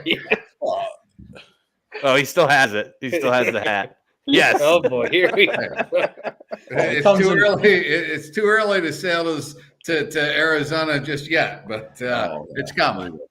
Yeah. All right. Well, you're always fashionably late, right? So you always got time to a few extra minutes just to pick up the good insults too, Bob. Well, yeah, and really it starts with this, okay? Because Coach everybody's McDermott putting so much into this first game. It's the first game. I mean, let's face it, the Rams don't play anybody. The Bills aren't going to be playing a lot of people. Everybody's going to be rusty. It's going to be a high-scoring game, and it's really not going to have much consternation towards who's going to win the Super Bowl. Let's just put it that way. That's something I do agree with is that the week one games are always pretty trashy, and they really don't tell the tale of anybody's season. I really think it is going to be a high-scoring game. You're right, Moon. The Bills are about to hang 56-0. That's still a lot of points in one game. Well, yeah, I get on board with Von Miller now. Yeah, they're going to get on board with that. Well, the problem isn't them having Von Miller. The problem is you still got Matt Stafford back there. He might have an aneurysm again for the first 3 quarters and hope that Cooper Kupp can bail him out. We'll see. Maybe it'll happen. Who knows? Boy, I mean, I was gonna get you that fuck chart jersey just because you were that butthurt, but now I think maybe like a whole year's supply of preparation H because the burning is still going on, man. Moon, I saw a clip. Something. I saw a clip of that dropped interception again. Holy shit! I almost threw up. I mean, it was a beautiful ball by Matt Stafford. Hit Tart right in the fucking numbers. I mean, he nailed him. Drilled Woulda, him. shoulda, coulda. Oh, makes me want to throw up. But here's where we're all in the same boat as being NFC West fans, okay? The NFC lost a lot of firepower in the offseason, whether it's Russell Wilson, whether it's Devontae Adams, insert name here. I mean, I'm not trying to be cocky here, but thanks to all those guys leaving, Brady getting another year older, some problems with his offensive line, it's just making it that much easier for the Rams to stay healthy to be able to get back this year. There might be maybe all four of the wait, is that possible? No, it's not possible. The 3 of the 4 NFC West might be sliding into the playoffs. Yeah, not How do you possible figure because that's the not Seahawks possible? are here. Well, yeah, just because the Seahawks are in the division. Well, you get 1 division winner, 2 wild cards, right? Or is there 3 3 wild now? cards now, bud. It's Welcome 3 to the now. new. That's welcome right. to the Holy new shit, era. man! What day is it? I'm really thinking that's the AFC West is getting all 4 teams in. Yeah, and I'm really thinking the Dallas Cowboys have become the Pittsburgh Steelers. They're irrelevant. No, but they're not scared by anybody. That's the most accurate thing I've heard you say on this show, Moon. Yeah, that was awesome. Thanks. Wait, can we go back to Sketty being a partial Bills fan there for a minute? Well, I just know the Bills are going to shit stomp the Rams. That's not. Well, I was really enjoying that. Keep talking about it. I like this. That's just facts. Facts. How are they going to do this? Well, Trey White's going to lock Cooper Kupp down, and Matt Stafford's going to shit himself because he's like, "Oh fuck, there's no one to bail me out now. What am I going to do? Right, Throw an interception to some clown." Right, Or probably they pick try him to off, get the take him run to the game house. going. Oh, we got Von Miller, so we don't have to worry about that. Neither of you have a run game. There might. Moon, there you loved Von Miller when he was a Ram, so now he jumped ship, and now all of a sudden he's just trash. We don't need him. We don't need Von Miller. I'm not saying he's the end-all, be-all. In fact, at the return of the blue and red, I was actually lucky enough to sit with Von Miller's family and with Matt Milano's family and with Tim Settle's family. So that was cool. That was really cool that you invited me to go to that with you, by the way. Well, really and I'm here to tell you, Von Miller's brother is about built like Sketty, but he looks like Von Miller. Okay, but, who you got to worry about is Von Miller's mom. I think she could take. That's who I was. If you looked at everybody who was at the table, that's who I was worried about the most. Let's put it that way. So while we're all here, and I mean, we did some definitely some NFC West stuff. We have nobody but Dwight here to represent the AFC West. So, Dwight, Raider fan, I'm going to allow you to tell us why the Raiders are going to win the division, and I'm just going to unleash the rest of these guys to tell you why they aren't going to win the division. Because here's why. Here's why. Because I have faith in your ability to talk shit. So, I think you can take these guys. Let's go. I got pencil and paper. Just I'm gonna be keeping notes. Take a few notes. That's all right. Well, I think the Bills are going to win the Super Bowl. For being honest, I think, all right. Oh, wow. Listen to this. I got Raider fans. Well, now we know there's about to be a bad take after that shit take. Yeah, this ain't gonna be good. Sounds like somebody once invited back. Congratulations, you're the new co-host of the Beehive Sports Podcast. Isn't that great? Right. I'll see you around. They have the number 1 roster according to Pro Football Focus. I think Josh Allen's one of the best quarterbacks in the game. It just seems like their year. And I think the AFC West is going to beat the shit out of each other, to be honest with you. So I think the Chiefs are going to take a step back. Mahomes is good, but he looked vulnerable at the beginning of last year. I think the Devontae Adams trade is huge. So not only did we gain Devontae Adams, but he pretty much forced Tyreek Hill out of Kansas City, which is huge. So Now you can't just pick a guy between Kelsey and Hill. I think the Chiefs just made themselves vulnerable, and they spent so much money on Mahomes that you can't afford to pay everybody. So it's a matter of time before that roster just kind of falls apart. They paid Chris Jones. They lost Honey Badger, Hill. I think the Chiefs are vulnerable for the first time in years, and it seems like the recipe to having a Super Bowl team is to build the team and then insert a quarterback. You saw the Seahawks, they did it with Russell Wilson. They built that team. They built a phenomenal defense. They entered Russell Wilson. They became a Super Bowl team because of it. The Broncos did it. They built a Super Bowl roster, added Peyton Manning, and they won Super Bowls. It's just, and the Patriots are just the Patriots because Brady takes the discount and they can afford to. Yeah, they're an anomaly. Like, we're never going to see anything like what they did again. I'm confident in that, just simply because Brady was so cheap. Yeah, like they're Brady married Giselle. That's what it was all. Well, about. right, yeah. But marry someone worth 4 They times were a as much as perfect you. pair. Yeah. Well, yeah, Him and I'm not Belichick saying together. I know that's why he took the discount, but the fact that he did it is the reason why they were so successful all the time. Correct. Exactly. Everyone wants to point to Brady, but nobody wants to acknowledge the fact that there's only 3 seasons in his entire time with the Patriots where they didn't have a top 10 defense. They had the number 1 defense. I saw that 11%. Dwight's speaking my fucking language right now. Let me tell you what. I love it. It's just a fact. It's just and a fact. I think he went back and looked at last year's fan rant for you, Sketty, because that's what you were saying about the 49ers.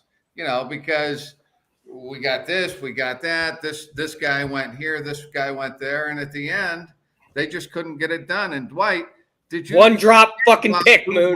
One drop pick. The Rams went out, sold their soul for Matthew Stafford, who, according to Sketty, is bum. He's a fucking bum. He wouldn't even make the practice squad on the 49ers. Jimmy would mop the floor with them. Yeah, but the Rams the follow the same recipe. And if you look at the Eagles, the year they won the Super Bowl, they followed the same thing. Just Carson Wentz took a shit after that year, and Nick Foles just had that big dick Nick magic. So they showed out for 1 year and kind of disappeared. But the Bears tried, but they drafted Trubisky instead of Mahomes, or else I think they would have been in the same conversation. But yeah, the Rams are a great example of the same thing. They had a Super Bowl roster. Hell, they made the fucking Super Bowl with Jared Goff, who's god awful, and they bring in a legitimate. He's Goff awful. Yeah, he's terrible. Dad joke. But wait, real quick though, I want to go back to something you said, Dwight. Yeah. Can we talk about this for a minute? What's that? No, we can't talk about the Bills winning the Super Bowl. Has there ever been a quarterback who has been so shitty their entire career, came in, makes a Super Bowl run, goes and signs big money again for like the 3rd time, and just sucks? Like, Nick Foles is atrocious, but during that Super Bowl run, he was unbelievable. Like, how he had to play? We got a future one coming up. He had to play what? Joey Harrington. Yeah, a future one coming up. Matt's giving me the story of Matthew Stafford coming up. Oh, Remember, you go Joey in there, you have a magical year, you sign another big ticket, and then shit the bed. Joey Harrington of the Lions somehow always got a job. That guy was terrible. I think Sam Nick Bradford Foles must have gotten his agent or something. Yes, I mean Sam Bradford, but I'm talking like somebody who actually, like, Nick Foles went on a run of games where he could not be stopped. He played like 6 or 7 games that year. That was it, including playoffs. Yeah, 6 or 7 games. That's what I mean. Like 12-1 or something when Wentz got hurt. Yeah. Yeah. So he just played whatever. But he just 6, 7 carried, like, games he played so good. And any other time, he's horrible. Wow. That was Tom Brady's best Super Bowl, by the way, on the record. Best I've ever seen Tom Brady play in a Super Bowl. It got me because his defense was trash. The Eagles' Super Bowl run was defined by having a bevy of pass rushers. The 49ers, when they went to the Super Bowl, had like 7 legit pass rushers. It was kind of the same concept. So I think if you build the roster, have good pass rushers, and the Rams are kind of the exception with that aspect because they have Aaron Donald, who's just fucking phenomenal. I mean, who? Bengals win the Super Bowl if it's not for Aaron Donald. Ramsey got burned by Chase on that last play. Yep. And Donald saved his ass. He bailed him out. And I think without that, obviously the Bengals win the Super Bowl. Yeah, Jack Andy Dalton talked about that a couple weeks ago on the Fan Rant. He said that if Burrow had another half second or whatever it was, they might win that game. Yep. But But no might to it. That brings me to my next point, though. The Rams did the same thing with Stafford. So they had the Super Bowl roster with Goff. Goff sucks. They got rid of him. Bring in Stafford, who his entire career, everyone's like, well, yeah, he puts up good numbers, but he's not a winner because he's on a shit team. Which reminds me of Derek Carr. Derek Carr has always had the numbers, never had the team, never had the defense. Defense has been fucking atrocious for as long as Derek Carr has been in Oakland, now Vegas. The defense has been horrible. But now I think we have some competency in the front office, and it's looking different. Is this still Mike Mayock? Is he still there? No, they got rid of him. No, but Dwight, you know who is there? Josh McDaniels, the modern day version of Jeff Fisher. Okay. Who? That's rough. Yo. Whatever it is. So McDaniels made the playoffs with fucking Tebow at quarterback and won a playoff game with Tebow. McDaniels also took a job, assembled assistant coaches, and then quit before the training camp even started. And he's still here for us, so we're fine. Is he still the second best coach in that division, though? Behind Reed? McDaniel? He's got to be the second best coach. Yeah. Who coaches the Broncos? I don't even know. He does coach the Broncos. John Fox. No. Is it John Fox? No. There's no way that's accurate. Isn't it Vic Fangio or something? Vic Fangio. And Staley coaches the Chargers. He's a McVay clone. You know, he was on that. He is McVay clone because he coaches his team out of games. Like Matt LaFleur. I mean, you can't beat us. You know, the Shanahans are dead. Okay, they don't have coaching trees. You know, they have graves that you can go visit and water the fake plants. First off, McVay is a Shanahan disciple, if you want to get fucking technical. Second off, Staley's fucking atrocious. That Chargers team should have won the fucking division last year, and this idiot can't figure out, hey, maybe we shouldn't go for it on fourth down on our own fucking 20-yard line. Why do you think we let him go? He's a fucking clown. He's a clown. He might be worse than Cliff fucking Kingsbury, and that's impossible. It's impossable. Mercyhurst ties, right? Football. Oh. Yeah. Doesn't he have time? Wind-up play has been brought to you by Sketty. Doesn't Staley have Mercyhurst ties? Yes. I believe so, yeah. Mm-hmm. Like he coached there or played there or something? Played there. I think he's quarterback. Yeah. Okay. So he's a local guy, and you're talking about him that way, Sketty? He's fucking terrible. He's fucking terrible. I don't even coach them on my fantasy team. They're that bad. He directly lost them at least 4 fucking games last year. At least 4. Roger Goodell's from Chautauqua. That's local. And fuck that guy. So you're allowed to talk about him. But he's from New York. New York's not local. And I'm from New York.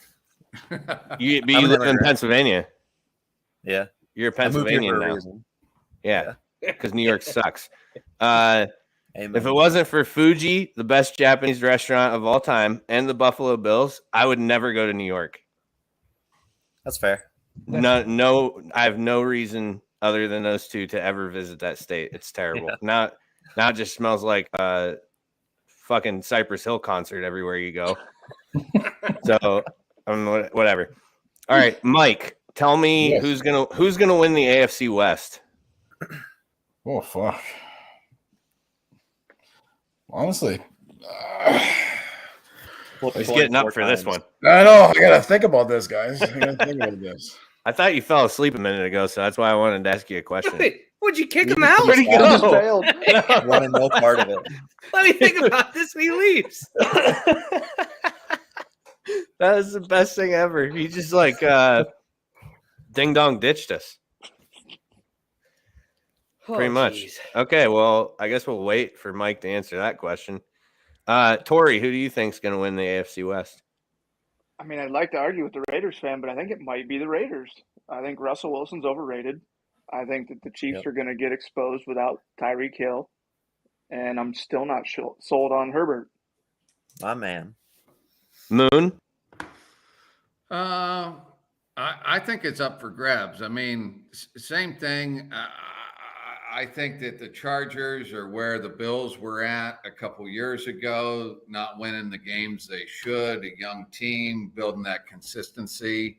I think losing Tyreek Hill is going to be a big deal. Mahomes really wasn't that solid the first right out of the gate last year. So, Dwight, even though they got Josh McDaniel, I kind of like the Raiders' chances right now. Sketty? Yeah, I honestly kind of, if you told me I had to pick a team, I'd probably say it's the Chiefs, just because I don't bet against Patrick Mahomes. It's just a bad bet. Don't you do Smithers like that, Sketty? I'm just saying, I don't bet against Patrick Mahomes, but I think the Raiders probably have the most complete team in that division. Hey, Mike's back. I'm back, boys. I don't know what the hell happened there. Dude, I'm not joking. I literally just had the internet installed in my place like 2 hours ago. So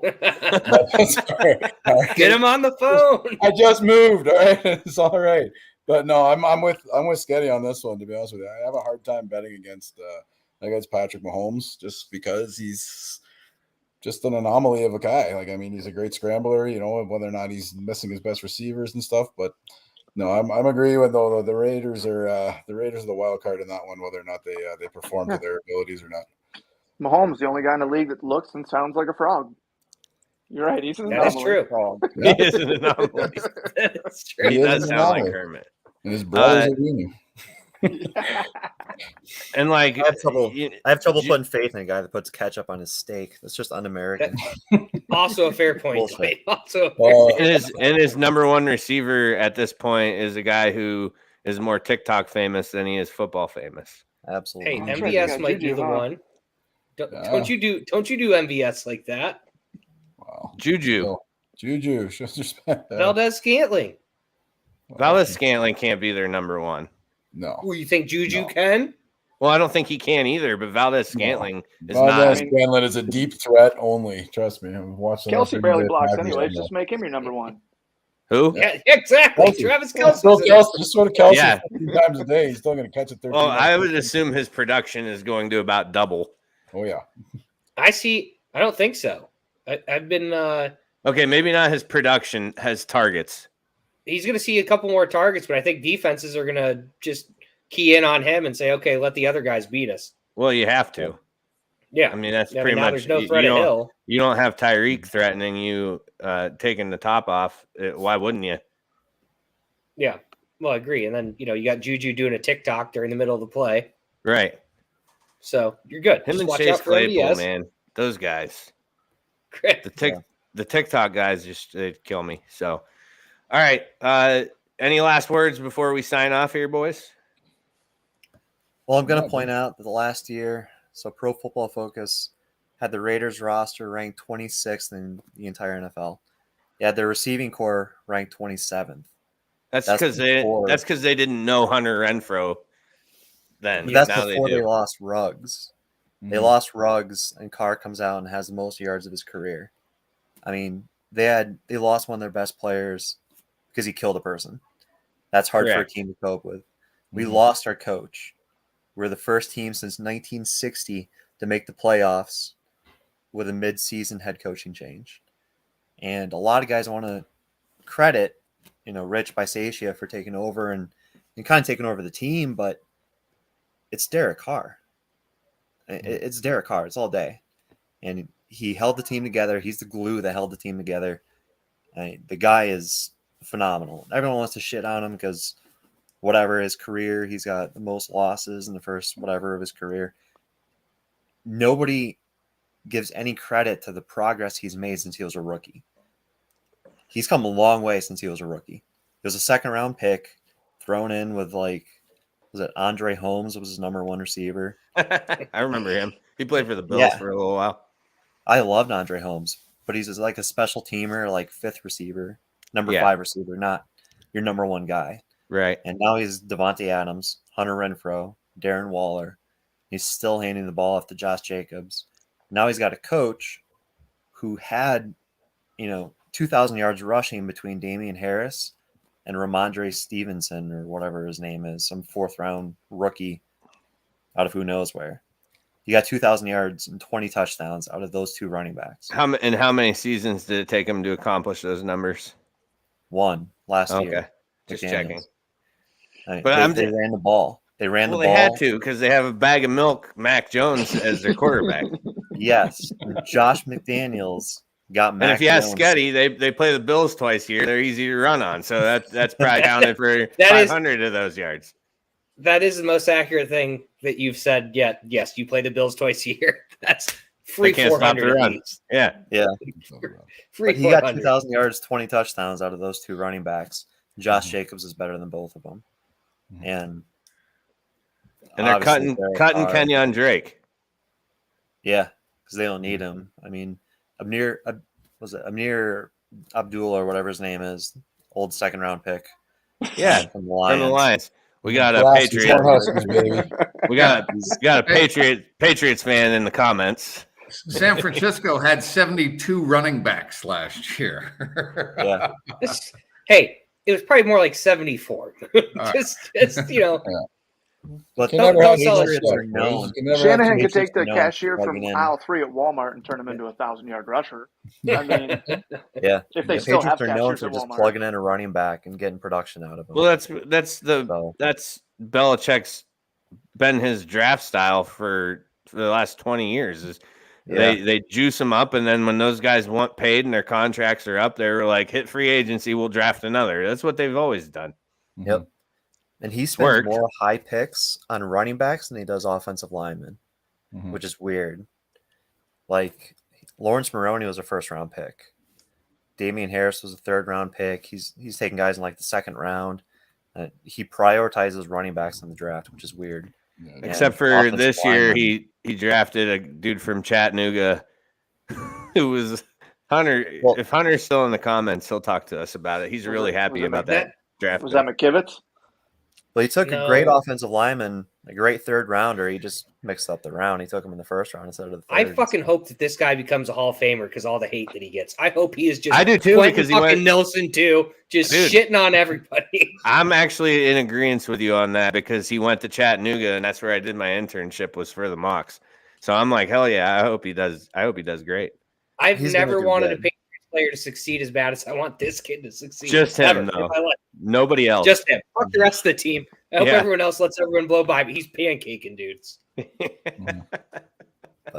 the Patriots know how to get offensive linemen, and they know how to get the most out of their offensive line. And we brought over the offensive line coach from New England.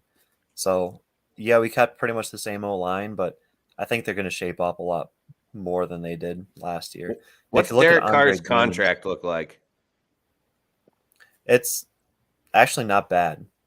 Like, it got a lot of heat at first, but it's really only a 2-year contract. If you look at the meat and potatoes of it, it's a 1 or 2 year contract. So he's going to want a bunch of money if they do well. He's signed for 4 years. So he'll want to renegotiate or sign an extension or something. He's making good money, but we can cut him next year if we wanted to with only a $5 million cap hit. Well, then you don't have Nick Mullins to back you up anymore, just so you're aware. No. Me and Scotty argued about Nick Mullins earlier. The only reason the Raiders signed him in the first place is because he torched their ass when he was a 49er. Yeah. They give me most of those stats. His best games were against the Raiders, with the Browns, and with the 49ers. You take the Raiders games away from Nick Mullins' career, and it's shit. That's that shit defense, though. But the Raiders, their red zone defense last year was last in the league. And I think our new offensive defensive coordinator is going to shape that up a lot. So Hunter in the comments says if Joe was in the draft, Bill would take him in the 1st round based off of his flag football stats. That'd be a great pick. I mean, I'm 38 now. I don't know how many good years I have left in the tank. Probably none. If we're being honest here, like I'm going to try and play flag football again this year, but I know it's not getting any easier. I'm sure the guys in the league can cover a wheel route, though. They can't. That's why I switched. I'm too old for this. Joe, if you want to come down and do push-ups and sit-ups in my parking lot like T.O., I'll let you. I'll even put it up. Set it up. Set it up. Tori, the thing is I tell them what route I'm running most times. I mean, It's so demoralizing. This is what's coming. This is what I'm going to do, and then I just do it. And they're like in their early 20s, so it just makes me feel really good. Mm-hmm. And then I can't run for like 3 plays after that, though. You do hit the oxygen. Immediately sub out. No, I don't sub out. I stand there because that's what I lull them to sleep. Yeah. Because then I'll tell them like, "Hey, I'm not trying this play." They're like, "Okay," and then they're all watching, and I'm like, "No, seriously, I'm not moving." Oh, you can. You're bent. Let me guess. You were bent over with your hands on your knees, and they think, "Oh, he's just going to play decoy. He's just going to explode." Then they just stand there, and you just don't even move. Yeah, I don't move. It's the best decoy ever. You're like, I told you. Yeah, I'm honest with them. I don't try and hide it. But all right, let's go around the horn real quick. I'll give everybody 30 seconds for one last piece because I gotta go see my kid and then go to bed. Tori, Niners, why are they winning the division? Trey Lance. I don't know if I can say Trey Lance for 30 seconds, but I'll throw in Kittle and Bosa one more time. Not even going to mention the defense. Okay. Nope. No need. The defense is going to be there like it has been for, a decade. There was a couple years after Willis retired, but the Kaepernick years, we don't talk about those. No. It's hard times, man. It's hard times. Moon, Rams, why are they winning it? Trey Lance, Russell Wilson, and Cliff Kingsbury. Okay. Yeah. Thanks. Yeah, thanks. Trey, that's funny.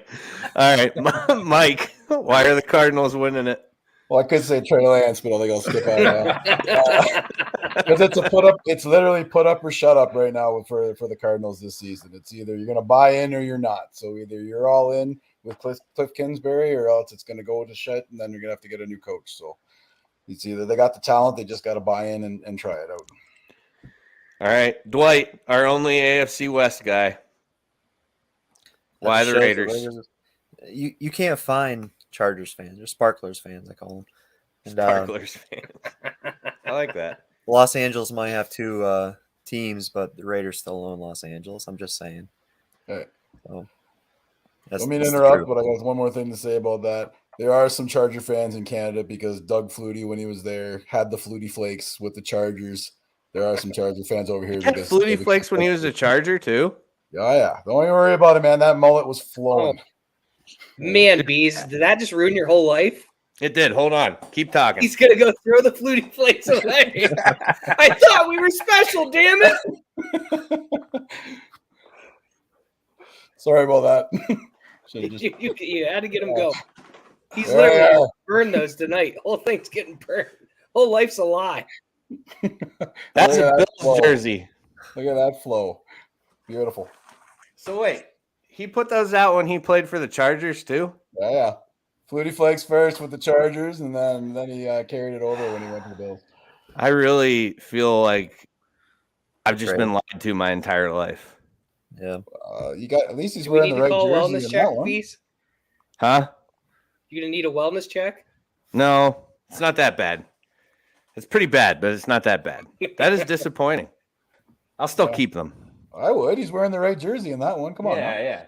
Dude, so yesterday we had the fantasy draft here for my league that I'm in Brendo, which I guess the Warren guys all know Brendo, but Mike doesn't. But a buddy of ours, Brendo, we were talking about the loser of the league, last place, having to eat a bowl of these. Oh, yeah. And we were checking, where'd it go? The expiration date on this is November 6th. November 6th, 1999. Oh, they're good. Sounds great. Sounds wonderful. Sound perfect. Yeah. You better. Brendo seems to think there's. Brendo said he would try it without even losing because he's like, I think there's so much sugar on them that they'll still be okay. That's probably true. Will you eat a bowl if the Bills win a Super Bowl? Live No, on the show. I'm not going to open them. You Oh, can that's a- only If use Bills win the less Super than Bowl, you wouldn't open 2% those? milk on it. No. Oh my god. That's Confirmed. embarrassing. Oh, No. Spro's in the comments. He said confirmed. Doug Flutie Charger Flutie Flakes for $12 on eBay. You couldn't pay I me. wasn't lying, boys. I wasn't lying, guys. If I'm ever in a pinch for $12 someday, I could throw those things up on eBay. You can eat the Charger Flutie Flakes if you lose the lead. I go buy $12 for that. That's Are a good the point. Bills Flutie Flakes worth more than Those the are Chargers probably like Flutie 96, Flakes? expired in 96 or something Hey, like that. They're probably even I'm more not a than Charger fan, but I heard they were Fruity Flakes out there for $12. I thought that would be San Francisco. Hey. Oh, there we go. Yeah. No, we're just getting our jean shorts and white Nikes on. All right, boys. Thanks for coming on. Appreciate all of you. And keep in mind, we'll be doing the playoff fan rant too come end of January or middle of January, whenever it starts now. So if your team's in, you're more than welcome to come back got no on. shot at coming back. So Well, sorry about your luck. Mike was in. See everyone soon. Mike was in it last year. Actually, all of you were in it last year, weren't you? I think so.